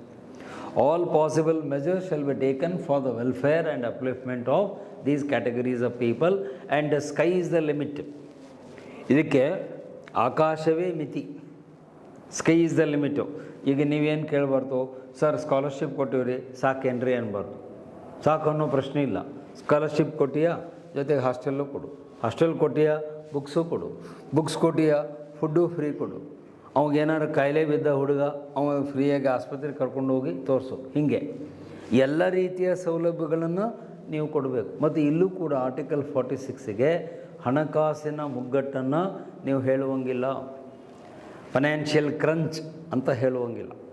ಸರ್ಕಾರ ಬಜೆಟ್ ಮಾಡಬೇಕಾದಾಗ ಆರ್ಟಿಕಲ್ 46ಕ್ಕೆ ಒತ್ತು ಕೊಡಬೇಕು. ಎಲ್ಲ ಮುಖ್ಯಮಂತ್ರಿಗಳು ಮತ್ತು ಪ್ರಧಾನಮಂತ್ರಿಗಳು ಬಜೆಟ್ ರೆಡಿ ಮಾಡಬೇಕಾದಾಗ ಆರ್ಟಿಕಲ್ 46ಅನ್ನು ಮುಂದೆ ಇಟ್ಕೊಂಡೇ ಮುಂಗಡ ಪತ್ರ ಮಾಡಿರಿ.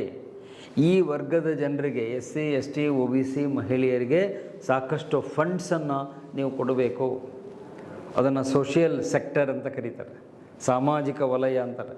ಆ ಸಾಮಾಜಿಕ ವಲಯಕ್ಕೆ ಹೆಚ್ಚಿನ ಅನುದಾನವನ್ನು ನಮ್ಮ ಬಜೆಟ್ನಲ್ಲಿ ಮೀಸಲಾಗಿಡಬೇಕು. ಅಂದಾಗ ಮಾತ್ರ ಈ ವರ್ಗದ ಜನರಿಗೆ ನ್ಯಾಯ ಸಿಗುತ್ತೆ, ಸುರಕ್ಷತೆ ಸಿಗುತ್ತೆ. ಮತ್ತು ಅವರಿಗೆ ನ್ಯಾಯ ಸಿಕ್ಕಾಗ ಮಾತ್ರ ಅಂಬೇಡ್ಕರ್ ಅವರು ಕಂಡಂಥ ಸಮಾನತೆಯ ಕನಸು ಸಮಾಜ ನಿರ್ಮಾಣ ಆಗುತ್ತೆ. ಸೋಷಲಿಸ್ಟ್ ಸೊಸೈಟಿ, ವೆಲ್ಫೇರಿಸ್ಟ್ ಸೊಸೈಟಿ ಅದು ಸ್ಥಾಪನೆ ಆಗಬೇಕು ಅಂದರೆ ಇದನ್ನು ಕೇಂದ್ರ ಮತ್ತು ರಾಜ್ಯ ಸರ್ಕಾರಗಳು ಕಾಳಜಿಯಿಂದ ಜವಾಬ್ದಾರಿಯಿಂದ ಮಾಡಬೇಕು. ಮತ್ತು ಈ 3 ಇಲಾಖೆಗಳಲ್ಲಿರುವ ಅಧಿಕಾರಿಗಳು ಹೆಚ್ಚು ಸೆನ್ಸಿಟಿವ್ ಆಗಿರಬೇಕು. ಸೆನ್ಸಿಟಿವಿಟಿ ಅಂತಾರೆ ಅದಕ್ಕೆ, ಅಂದರೆ ಸಂವೇದನಾಶೀಲತೆ. ಈ ಇಲಾಖೆಯಲ್ಲಿ ಕೆಲಸ ಮಾಡುವ ಅಧಿಕಾರಿಗಳು ಸಂವೇದನಾಶೀಲರಾಗಿರಬೇಕು. ಇವರ ಕಷ್ಟಗಳಿಗೆ ಕುಂದುಕೊರತೆಗಳಿಗೆ ಸ್ಪಂದಿಸುವಂಥ ಮನೋಭಾವ ಇಲ್ಲಿರುವ ಅಧಿಕಾರಿಗಳಿಗೆ ಇರಬೇಕು. ನಮ್ಮಲ್ಲಿ ಎಷ್ಟೋ ಸರಿ ಕಂಪ್ಲೇಂಟ್ ಬರುತ್ತೆ, ಈ ಇಲಾಖೆಯಲ್ಲಿರುವ ಅಧಿಕಾರಿಗಳೇ ಸರಿ ಕೆಲಸ ಮಾಡ್ತಾಯಿಲ್ಲ ಅಂತ ಪತ್ರಿಕೆಗಳಲ್ಲಿ ವರದಿಯಾಗುತ್ತೆ. ನೀವು ಎಷ್ಟೋ ಸರಿ ಓದಿರ್ತೀರಿ, SC ST ಹಾಸ್ಟೆಲ್ನಲ್ಲಿ ಊಟ ಸರಿ ಇಲ್ಲ, ಅವತ್ತು ಹುಡುಗರು ಗಲಾಟೆ ಮಾಡಿದರು, ವಾರ್ಡನ್ ಮೇಲೆ ಹಲ್ಲೆ ಮಾಡಿದರು, ತಟ್ಟೆ ತೂರಿದರು ಅಂತೆಲ್ಲ ಪೇಪರಲ್ಲಿ ಓದ್ತಾರೆ, ಟಿ ವಿಯಲ್ಲೂ ತೋರಿಸ್ತಾರೆ. ಆವಾಗ ನೀವು ಇದನ್ನು ಆರ್ಟಿಕಲ್ 46 ನೆನ್ಪಿಟ್ಕೋಬೇಕು. ಈ ಫೆಸಿಲಿಟಿಗಳನ್ನು ಕಾಟಾಚಾರಕ್ಕಾಗಿ ಮಾಡಬೇಡ್ರಿ, ನಾಮಕೆ ವಾಸ್ತೆ ಮಾಡಬೇಡ್ರಿ. ಡೂ ಇಟ್ ಆನೆಸ್ಟ್ಲಿ, ಪ್ರಾಮಾಣಿಕವಾಗಿ ಸಿನ್ಸಿಯರಾಗಿ ಈ ವರ್ಗದ ಜನರಿಗೆ ಹೆಲ್ಪ್ ಮಾಡುವ ಒಂದು ಮಾನವೀಯತೆಯ ದೃಷ್ಟಿಯಿಂದ ಮಾಡಬೇಕೇ ಹೊರತು ಏನೋ ಒಂದು ಸ್ಕೀಮ್ ಇದೆ ಕಾಟಾಚಾರಕ್ಕೆ ಏನೋ ಮಾಡಬೇಕು ಅಂಥೇಳಿ ದಯವಿಟ್ಟು ಮಾಡಬೇಡಿ. ಈ ಇಲಾಖೆಯಲ್ಲಿರುವ ಅಧಿಕಾರಿಗಳು ಹೆಚ್ಚು ಮಾನವೀಯತೆಯಿಂದ ಕೆಲಸ ಮಾಡಬೇಕು. Act with more humanity, more empathy and more what is called compassion towards these categories of people who have been weaker and neglected for centuries. ಆ ಕಾಳಜಿ ಇಟ್ಕೊಂಡು ಈ 3 ಮತ್ತು ಇತ್ತೀಚಿನ ದಿನಗಳಲ್ಲಿ ಮಹಿಳೆಯರಿಗೂ ಕೂಡ ಹೆಚ್ಚು ಪ್ರಾಧಾನ್ಯತೆ ಬರ್ತಾ ಇದೆ. ಮೊದಲೆಲ್ಲ ಬರೀ SC ST ಅಂತ ಅಷ್ಟೇ ಹೇಳ್ತಿದ್ರು. ಈಗ ಮಹಿಳೆಯರಿಗೂ ಕೂಡ ನೀವು ಹೆಚ್ಚು ಆದ್ಯತೆ ಕೊಡಬೇಕು. ಯಾಕಂದ್ರೆ ನಮ್ಮ ಪಾಪ್ಯುಲೇಷನಲ್ಲಿ 0.5% ಯಾರಿದ್ದಾರೆ, ಮಹಿಳೆಯರೇ ಇದ್ದಾರೆ. 50% of our population is women. ನೀವು ಅವ್ರನ್ನ ನಿರ್ಲಕ್ಷ್ಯ ಮಾಡುವಂತಿಲ್ಲ. ಸೊ ಮಹಿಳೆಯರಿಗೂ ಕೂಡ ಈ ಎಲ್ಲ ಸೌಲಭ್ಯಗಳು ಸಿಗುವಂತೆ ಕೇಂದ್ರ ಮತ್ತು ರಾಜ್ಯ ಸರ್ಕಾರ ನೋಡ್ಕೊಳ್ಬೇಕು. ಇಲ್ಲಿ ಯಾವುದೇ ಲಿಂಗ ಭೇದ ಆಗಬಾರ್ದು, ಜೆಂಡರ್ ಡಿಸ್ಕ್ರಿಮಿನೇಷನ್ ಅಂತಿರೋದಕ್ಕೆ ಲಿಂಗ ತಾರತಮ್ಯ ಆಗಬಾರ್ದು. ಯಾವುದೇ ಸ್ಕೀಮ್ ಮಾಡಬೇಕಾದಾಗ ಮಹಿಳೆಯರಿಗೂ ಕೂಡ ಸಿಂಹಪಾಲು ಅಥವಾ ಸಮಪಾಲು, ಸಿಂಹಪಾಲು ಕೊಟ್ಟರೆ ಭಾಳ ಒಳ್ಳೆಯದು, ಅಷ್ಟು ಆಗಲ್ರಿ ಅಂದರೆ ಕೊನೆಯ ಪಕ್ಷ ಸಮಪಾಲು, ಮಹಿಳೆಯರಿಗೂ ಕೂಡ ಸಮಪಾಲನ್ನು ಸರ್ಕಾರದ ಯೋಜನೆಗಳಲ್ಲಿ ಕಡ್ಡಾಯವಾಗಿ ಕೊಡಬೇಕು. ನೀವು ಏನೇ ಸ್ಕೀಮ್ ಮಾಡಿರಿ, ಈಗ ಒಂದು 2 ಹಾಸ್ಟೆಲ್ 4 ಹಾಸ್ಟೆಲ್ ಕಟ್ಟಿಸ್ರಿ ಅಂತ ತಿಳ್ಕೊಳ್ರಿ, 2 ಮಹಿಳೆಯರಿಗೆ ಕಟ್ಟಿಸ್ರಿ, 2 ಜೆಂಟ್ಸಿಗೆ ಕಟ್ಟಿಸ್ರಿ. 4 ಕಾಲೇಜ್ ಸ್ಟಾರ್ಟ್ ಮಾಡ್ತೀರಿ ಅಂದರೆ 2 ಮಹಿಳೆಯರಿಗೆ ಕಾಲೇಜ್ ಮಾಡಿರಿ, 2 ಜೆಂಟ್ಸಿಗೆ ಮಾಡಿರಿ. ಹಂಗೆ ನೀವು ಏನೇ ಸ್ಕೀಮ್ ಮಾಡಿದರೂ 50% ಮಹಿಳೆಯರಿಗೆ ಆದ್ಯತೆ ಇರಲಿ ಅಂದಾಗ ಮಾತ್ರ ಆ ಸಾಮಾಜಿಕ ನ್ಯಾಯದ ಕನಸು ನನಸಾಗುತ್ತೆ. ಸೊ ಇದನ್ನು ಕೇಂದ್ರ ಮತ್ತು ರಾಜ್ಯ ಸರ್ಕಾರಗಳು ಸಿನ್ಸಿಯರಾಗಿ ಮಾಡಬೇಕು ಅನ್ನುವುದೇ ಆರ್ಟಿಕಲ್ 46ರ ಆಶಯ. That is the dream, concern and objective of article 46. ಇನ್ನೊಂದು ಆರ್ಟಿಕಲನ್ನು ಚರ್ಚೆಗೆ ತೆಗೆದುಕೊಳ್ತೀನಿ. That is article 47. ಆರ್ಟಿಕಲ್ಲು 47 ಬಹುಶಃ ಕಲರ್ ಚೇಂಜ್ ಮಾಡ್ತೀನಿ, ನಿಮ್ಗೆ ಅದು ಕಾಣಲಿಕ್ಕಿಲ್ಲ ಅಂತ ಕಾಣಿಸುತ್ತೆ. Will change the colour. Okay. So article 47 47ನೇ ಕಲಮ್ ಅಂತ ನೋಟ್ ಮಾಡಿ. ಇದು DPSPಯಲ್ಲಿನೇ ಬರುತ್ತೆ. This also comes under DPSP. ಒಂದು ನಿಮಿಷ, ಅದು ಯಾಕೋ ಡಾಟೆಡ್ ಲೈನ್ ಬರ್ತಾ ಇದೆ. ಹಾಂ, so that also comes under DPSP article 47, 47ನೇ ಕಲಮು. ಸೊ ಇಲ್ಲಿ ಮುಖ್ಯವಾದ ವಿಚಾರ ಏನು ಅಂದರೆ ಎರಡು. ಒಂದು ಪಬ್ಲಿಕ್ ಹೆಲ್ತ್, ಸಾರ್ವಜನಿಕ ಆರೋಗ್ಯ, ಹೆಲ್ತ್ ಆ್ಯಂಡ್ ಹೈಜೀನ್ ಎರಡೂ ಬರ್ತವೆ, ಅವೆರಡೂ ಒಟ್ಟಿಗೆ ಹೋಗ್ತವೆ. ಸಾರ್ವಜನಿಕ ಆರೋಗ್ಯ, ಹೆಲ್ತ್ ಅಂದರೆ ಆರೋಗ್ಯ. ಒಂದು ನಿಮಿಷ, ಅಲ್ಲಿ ಎರರ್ ಆಯಿತು. ಸಾರ್ವಜನಿಕ ಆರೋಗ್ಯ ಮತ್ತು ಹೈಜೀನ್ ಅಂದರೆ ನೈರ್ಮಲ್ಯ, ಸ್ವಚ್ಛತೆ. ಇದು first point. Second point standard of life, ಜನರ ಬದುಕಿನ ಮಟ್ಟವನ್ನು ಎತ್ತರಿಸಬೇಕು, ಸ್ಟ್ಯಾಂಡರ್ಡ್ ಆಫ್ ಲೈಫನ್ನು ಇನ್ಕ್ರೀಸ್ ಮಾಡಬೇಕು, ಎತ್ತರಿಸಬೇಕು ಅನ್ನೋದು. ಇನ್ನೊಂದು ಪಬ್ಲಿಕ್ ನ್ಯೂಟ್ರಿಷನ್, ಸಾರ್ವಜನಿಕರಲ್ಲಿ ಪೌಷ್ಟಿಕತೆಯ ಮಟ್ಟವನ್ನು ಹೆಚ್ಚಿಸಬೇಕು. Public nutrition should be increased ಅಂತ ಹೇಳ್ತೀವಿ. ಕೊನೆಯದು, ಇದನ್ನು ಗಾಂಧೀಜಿ ತತ್ವ ಅಂತ ಕರಿತೀವಿ, ಪ್ರೊಹಿಬಿಷನ್ ಆಫ್ ಲಿಕರ್.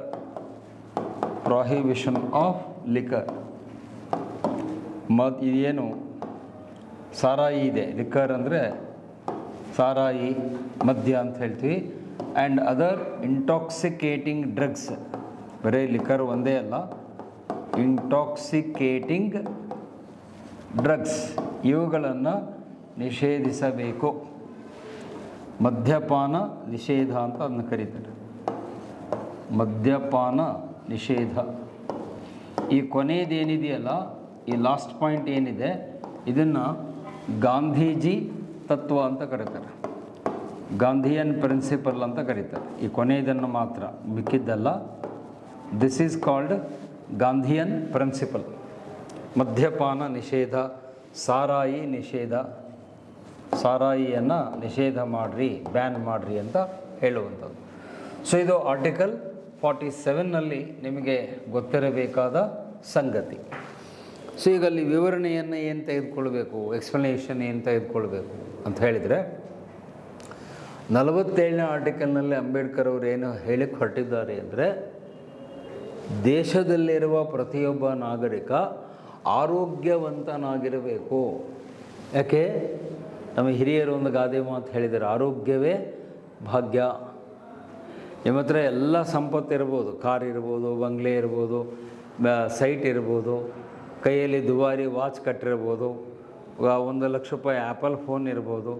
ಆದರೆ ನಿಮ್ಮ ಆರೋಗ್ಯ ಸರಿ ಇಲ್ಲ ಅಂದರೆ ಎಲ್ಲ ಇದ್ದು ವೇಸ್ಟ್ ಆಗುತ್ತೆ. ಅದು ನಿಮಗೂ ಗೊತ್ತಿದೆ. ಎಲ್ಲ ಇದ್ದು ಆರೋಗ್ಯ ಇಲ್ಲ ಅಂದರೆ ನಿಮ್ಮ ಬದುಕು ವೇಸ್ಟ್ ಆಗುತ್ತೆ. ಸೊ ಮನುಷ್ಯನಿಗೆ ಆರೋಗ್ಯವೇ ಮುಖ್ಯ. ಇಲ್ಲಿ ಸರ್ಕಾರ ಆರೋಗ್ಯಕ್ಕೆ ಒತ್ತು ಕೊಡಬೇಕು ಅಂತ ಅಂಬೇಡ್ಕರ್ ಅವರು ಹೇಳ್ತಾರೆ. ಅದು ಕೇಂದ್ರ ಸರ್ಕಾರ ಇರ್ಬೋದು, ರಾಜ್ಯ ಸರ್ಕಾರ ಇರ್ಬೋದು. They must give importance for public health. The health of the citizens is the health of the country ಅಂತ ಹೇಳ್ತಾರೆ. ನಾಗರಿಕರ ಆರೋಗ್ಯವೇ ನಾಡಿನ ಆರೋಗ್ಯ, ದೇಶದ ಆರೋಗ್ಯ, ಜನರ ಆರೋಗ್ಯ. ಜನರು ಆರೋಗ್ಯವಂತ ಆಗಿದ್ದರೆ ದೇಶ ಕೂಡ ಆರೋಗ್ಯವಂತ ಆಗಿರುತ್ತೆ. ಜನ ಎಲ್ಲ ರೋಗ ಪೀಡಿತರಾಗಿದ್ದಾರೆ. ಏನು ಸರ್, ಜನ ಯಾರು ಆರಾಮಿಲ್ಲ, ಯಾವನೋ ಕೆಮ್ತಾನೆ, ಯಾವನಿಗೋ ತಲೆನೋವು, ಯಾವನಿಗೋ ಹೊಟ್ಟೆ ನೋವು, ಯಾವನಿಗೋ ಪ್ಯಾರಲಿಸಿಸ್ ಆಯ್ತು, ಯಾವನಿಗೋ ಡಯಾಲಿಸಿಸ್ ಆಯ್ತು ಅಂದರೆ ನೀವು ಆ ದೇಶವನ್ನು ಹೇಗೆ ಮುನ್ನಡೆಸ್ತೀರಿ? ರೋಗಗ್ರಸ್ತ ಜನರನ್ನು ಕಟ್ಕೊಂಡು ನೀವು ದೇಶ ನಡೆಸೋಕ್ಕಾಗಲ್ಲ. ಆದ್ದರಿಂದ ಜನರ ಆರೋಗ್ಯ ಪಾಲನೆ ಮಾಡುವುದು ಸರ್ಕಾರದ ಕರ್ತವ್ಯ. ಇಲ್ಲಿ ಅತಿ ಮುಖ್ಯವಾದ ಪಾತ್ರವನ್ನು ವಹಿಸಬೇಕಾದ ಇಲಾಖೆ ಹೆಲ್ತ್ ಡಿಪಾರ್ಟ್ಮೆಂಟ್. ಆರೋಗ್ಯ ಇಲಾಖೆಯ ಪಾತ್ರ ಇಲ್ಲಿ ಭಾಳ ಇದೆ. ದ ಡಿಪಾರ್ಟ್ಮೆಂಟ್ ಆಫ್ ಹೆಲ್ತ್ ಅಂತ ಕರೀತಾರೆ. ಆರೋಗ್ಯ ಇಲಾಖೆ, ಅದಕ್ಕೊಬ್ಬ ಆರೋಗ್ಯ ಮಂತ್ರಿಗಳು, ಅದಕ್ಕೊಬ್ಬ ಹೆಲ್ತ್ ಕಮಿಷನರು, ಅದಕ್ಕೆಲ್ಲ ಜಿಲ್ಲಾ ಮಟ್ಟದ ಆಸ್ಪತ್ರೆಗಳು, ತಾಲೂಕು ಮಟ್ಟದ ಆಸ್ಪತ್ರೆಗಳು, ಆ ಪ್ರತಿ ಜಿಲ್ಲೆಗೊಬ್ಬ DHO ಇರ್ತಾರೆ, ಡಿಸ್ಟ್ರಿಕ್ಟ್ ಹೆಲ್ತ್ ಆಫೀಸರ್ ಅಂತ ಕರೀತಾರೆ. ತಾಲೂಕಿನಲ್ಲಾದರೆ TMO ಅಂತ ಕರೀತಾರೆ, ತಾಲೂಕಾ ಮೆಡಿಕಲ್ ಆಫೀಸರ್ ಅಂತಾರೆ, ವೈದ್ಯಾಧಿಕಾರಿ ಅಂತ ಕರೀತಾರೆ. ತಾಲೂಕು ಆಸ್ಪತ್ರೆಗಳಿರ್ತವೆ. ಅವರೆಲ್ಲ ಇರೋದು ಯಾತಕ್ಕಾಗಿ ಅಂದರೆ ಸಾರ್ವಜನಿಕರ ಆರೋಗ್ಯವನ್ನು ಕಾಪಾಡಬೇಕು, ರೋಗ ರುಜಿನಗಳಿಂದ ಜನರನ್ನು ರಕ್ಷಿಸಬೇಕು. ಇಲ್ಲಿ ಹಲವಾರು ಅಂಶಗಳನ್ನು ನೀವು ಹೇಳ್ತಾ ಹೋಗ್ಬೋದು. ಜನರ ಆರೋಗ್ಯಕ್ಕಾಗಿ ಏನು ಸರ್ ಮಾಡಬೇಕು? ಒಳ್ಳೆಯ ಔಷಧಾಲಯಗಳನ್ನು ಸ್ಥಾಪಿಸಬೇಕು, ಫಾರ್ಮಸಿಗಳನ್ನು ಮಾಡಬೇಕು. ಮತ್ತು ಸಕಾಲಕ್ಕೆ ರೋಗ ಬರದಂತೆ ಚುಚ್ಚುಮದ್ದುಗಳನ್ನು ಕೊಡಬೇಕು. ಅದಕ್ಕೆ ವ್ಯಾಕ್ಸಿನೇಷನ್ ಅಂತಾರೆ, ಪ್ರಿವೆಂಟಿವ್ ವ್ಯಾಕ್ಸಿನೇಷನ್. ರೋಗ ಬರದಂತೆ ಮುಂಜಾಗ್ರತೆ ವಹಿಸುವ ಲಸಿಕೆಗಳನ್ನು ಕೊಡಬೇಕು. ಈಗ ನೋಡಿ, ಸ್ವಲ್ಪ ವರ್ಷದ ಹಿಂದೆ ನಾವೆಲ್ಲ ಹೇಗೆ ಒದ್ದಾಡಿದ್ವಿ ಅಂತ ನಿಮಗೆ ಗೊತ್ತಿದೆ. ಕೋವಿಡ್-19 ಮಹಾಮಾರಿ ಬಂದಾಗ ವಿದೇಶಗಳಲ್ಲಿ ಭಾರಿ ಟೆನ್ಷನ್ ಆಗಿತ್ತು. ಎಷ್ಟು ಜನ ಉಳಿತಾರೋ ಸತ್ತು ಹೋಗ್ತಾರೋ ಅನ್ನೋ ಭಯದಲ್ಲಿತ್ತು. ಆದರೆ ನಮ್ಮ ಸರ್ಕಾರ ಸರಿಯಾದ ಕ್ರಮವನ್ನು ಕೈಗೊಂಡು ನಮ್ಮ ದೇಶದ ವಿಜ್ಞಾನಿಗಳಿಂದನೇ 2 ಲಸಿಕೆಗಳನ್ನು ನಾವು ತಯಾರುಪಡಿಸಿದ್ವಿ. ಒಂದು ಕೋವಿಶೀಲ್ಡ್, ಇನ್ನೊಂದು ಕೋವ್ಯಾಕ್ಸಿನ್ ಮತ್ತು ಕೋವಿಶೀಲ್ಡ್ ಅನ್ನುವ 2 ಚುಚ್ಚುಮದ್ದುಗಳನ್ನು ನಮ್ಮ ದೇಶದಲ್ಲೇ ತಯಾರು ಮಾಡಿ ನಮ್ಮ ದೇಶದ 100 ಕೋಟಿ ಜನರಿಗೆ ಉಚಿತವಾಗಿ, ಅಂಡರ್ಲೈನ್ ಮಾಡ್ಕೊಳ್ಳಿ, ಫ್ರೀ ಆಫ್ ಕಾಸ್ಟ್, ₹1 ದುಡ್ಡು ಇಸ್ಕೊಳ್ಳೋರ್ದಂಗೆ 100 ಕೋಟಿ ಜನರಿಗೆ 2 ಡೋಸು, ಫಸ್ಟ್ ಡೋಸು ಸೆಕೆಂಡ್ ಡೋಸನ್ನು ಉಚಿತವಾಗಿ ಕೊಟ್ಟಿದ್ದು ಬೆಸ್ಟ್ ಎಕ್ಸಾಂಪಲ್ ಆಫ್ ಪಬ್ಲಿಕ್ ಹೆಲ್ತಿಗೆ ಬೆಸ್ಟ್ ಎಕ್ಸಾಂಪಲ್. ಇದಕ್ಕಿಂತ ಬೇರೆ ನಿಮಗೆ ಸಿಗೋಕ್ಕೆ ಚಾನ್ಸೇ ಇಲ್ಲ. ಯಾಕಂದರೆ ಬೇರೆ ದೇಶಗಳಲ್ಲಿ ಈ ಲಸಿಕೆಗೆ ದುಡ್ಡು ಕೊಟ್ಟು ಹಾಕ್ಸ್ಕೊಂಡಿದ್ದಾರೆ. ಅಮೇರಿಕಾದಲ್ಲಿ ನಮ್ಮ ಫ್ರೆಂಡ್ ಒಬ್ಬರಿದ್ದರು, ಅವ್ರು ಹೇಳಿದರು 1 ಡೋಸಿಗೆ 4,500 ತೊಗೊಂಡಿದ್ದಾರೆ ಅಂತ. ಅಮೇರಿಕಾದಲ್ಲಿ 4,500 1 ಡೋಸಿಗೆ, ಅಂದರೆ 2 ಡೋಸ್ ಅಂದರೆ 9,000 ಆಯಿತು. 9,000 ಕೊಟ್ಟು ಅವರು ಹಾಕ್ಸ್ಕೊಂಡಿದ್ದಾರೆ ಆ ದೇಶದಲ್ಲಿ. ಆದರೆ ನಮ್ಮ ದೇಶದಲ್ಲಿ ಪ್ರತಿಯೊಬ್ಬರಿಗೂ ಫ್ರೀಯಾಗಿ 2 ಡೋಸನ್ನು ಸರ್ಕಾರ ಕೊಟ್ಟಿದೆ. ಬಹುಶಃ ಈ ಶತಮಾನದ ದೊಡ್ಡ ಸಾಧನೆ ಅಂದರೆ ಆ ಕೋವಿಶೀಲ್ಡು, ಆ ಕೋವಿಡ್ನಿನ ವಿರುದ್ಧ ಸರ್ಕಾರ ಮಾಡಿದ ಅಭಿಯಾನ. That's a beautiful example of how article 47 can be implemented ಅನ್ನೋದು. ಅದರ ಜೊತೆಗೆ ಈ ಎಲ್ಲ ಔಷಧೋಪಚಾರಗಳು ಕೊಡೋ ಜೊತೆಗೆ ಹೈಜೀನ್, ನೈರ್ಮಲ್ಯ ಅಥವಾ ಸ್ವಚ್ಛತೆ. ಯಾಕೆ ಭಾಳಷ್ಟು ರೋಗಗಳು ಬರೋದೇ ಎಲ್ಲಿ ಕೊಳಚೆ ಇರುತ್ತೆ, ಅದರಿಂದ ರೋಗ ಹುಟ್ಕೊಳ್ಳುತ್ತೆ. ಕ್ಲೀನ್ಲಿನೆಸ್ ಈಸ್ ಅ ಗಾಡ್ಲಿನೆಸ್ ಅಂತಾರೆ ಇಂಗ್ಲೀಷಲ್ಲಿ. ಸ್ವಚ್ಛತೆಯೇ ದೇವರು, ಶುಚಿತ್ವವೇ ದೈವತ್ವ ಅಂತ ಹೇಳ್ತಾರೆ. ಎಲ್ಲಿ ವಾತಾವರಣ ಶುದ್ಧ ಇರುತ್ತೆ ಅಲ್ಲಿ ಯಾವ ರೋಗ ರುಜಿನಗಳು ಬರಲ್ಲ. ಎಲ್ಲಿ ಕೊಳಚೆ ಇರುತ್ತೆ, ಎಲ್ಲಿ ಗಲೀಜಿರುತ್ತೆ, ಹೊಲಸಿರುತ್ತೆ, ಅಲ್ಲಿ ಕ್ರಿಮಿಕೀಟಗಳು, ರೋಗಾಣುಗಳು ಹುಟ್ಟಿಕೊಳ್ತವೆ. ಅದನ್ನು ತಡೆಗಟ್ಟಬೇಕು ಅಂದರೆ ನೈರ್ಮಲ್ಯ ವ್ಯವಸ್ಥೆ ಬಹಳ, ಎಸ್ಪೆಷಲಿ ಡ್ರೈನೇಜ್. ಈ ಹೈಜೀನ್ನಲ್ಲಿ ಮುಖ್ಯ ಪಾತ್ರ ಬರೋದು ಯಾವುದು ಅಂದರೆ ಡ್ರೈನೇಜ್ ವ್ಯವಸ್ಥೆ ಚೆನ್ನಾಗಿರಬೇಕು, ಒಳಚರಂಡಿ ವ್ಯವಸ್ಥೆ. ನಮ್ಮ ದೇಶದಲ್ಲಿ ಬಹಳ ಊರುಗಳಲ್ಲಿ ನಾವು ನೋಡ್ತೇವೆ ಆ ಒಳಚರಂಡಿ ವ್ಯವಸ್ಥೆ ಇರಲ್ಲ. ಆ ಊರಿನ ಹೊಲಸೆಲ್ಲ ಹೋಗಿ ಅಲ್ಲಿ ಊರು ಹೊರಗಡೆ ಇರೋ ಒಂದು ಕಾಲುವೆಗೋ ಕೆರೆಗೋ ಎಲ್ಲೋ ಒಂದು ಕಡೆ ಹೋಗಿ ನಿಂತ್ಕೊಂಡ್ಬಿಡುತ್ತೆ. ಅದೇ ನೀರನ್ನು ಜನ ಬಳಸ್ತಾರೆ. ಊರಿನ ಹೊಲಸೆಲ್ಲ ತೊಗೊಂಡು ಹೋಗಿ ಆ ಕೆರೆ ಕಾಲುವೆಗೆ ಜಾಯ್ನ್ ಆಗುತ್ತೆ, ಅದೇ ನೀರನ್ನು ಬಳಸ್ತಾರೆ. ಅದರಿಂದ ನಮಗೆ ರೋಗ ರುಜಿನಗಳು ಹುಟ್ಕೊಳ್ತವೆ. ಸೊ ಸರ್ಕಾರದ ಅತಿ ದೊಡ್ಡ ಜವಾಬ್ದಾರಿ ಅಂದರೆ ಈ ನೈರ್ಮಲ್ಯವನ್ನು ಕಾಪಾಡಿಕೊಳ್ಳೋದು. ಕ್ಲೀನ್ಲಿನೆಸ್, ಸ್ಯಾನಿಟೇಷನ್ ಅಂತಾರೆ ಅದಕ್ಕೆ ಇಂಗ್ಲೀಷ್ನಲ್ಲಿ. ಸ್ಯಾನಿಟೇಷನ್ ಅಂತಾರೆ ನೈರ್ಮಲ್ಯ ಅಥವಾ ಶುಚಿತ್ವವನ್ನು ಕಾಪಾಡಿಕೊಳ್ಳುವುದಕ್ಕೆ. ಪ್ರತಿ ಊರುಗಳಲ್ಲಿ ಒಳಚರಂಡಿ ವ್ಯವಸ್ಥೆ ಆಗಬೇಕು.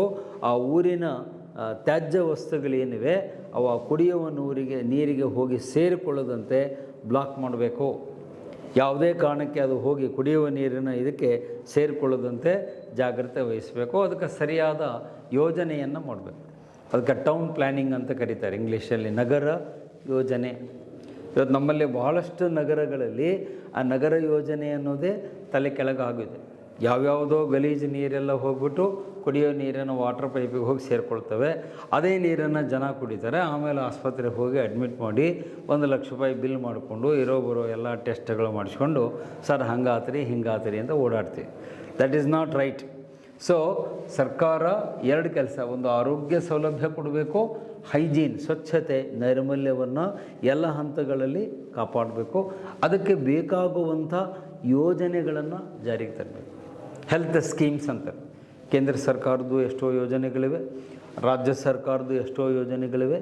ನಮ್ಮ ನೈರ್ಮಲ್ಯ ಅಂತ ಯೋಜನೆ ಇದೆ. ಸೊ ನಮ್ಮ ನೈರ್ಮಲ್ಯ, ನಮ್ಮ ಶುಚಿತ್ವದ ಕುರಿತಾಗಿ ಹಲವಾರು ಯೋಜನೆಗಳನ್ನು ಕೇಂದ್ರ ಮತ್ತು ರಾಜ್ಯ ಸರ್ಕಾರಗಳು ಜಾರಿಗೆ ತಂದಿವೆ. ಅವನ್ನು ಇನ್ನೂ ಅಷ್ಟು ಬಲಪಡಿಸಬೇಕು.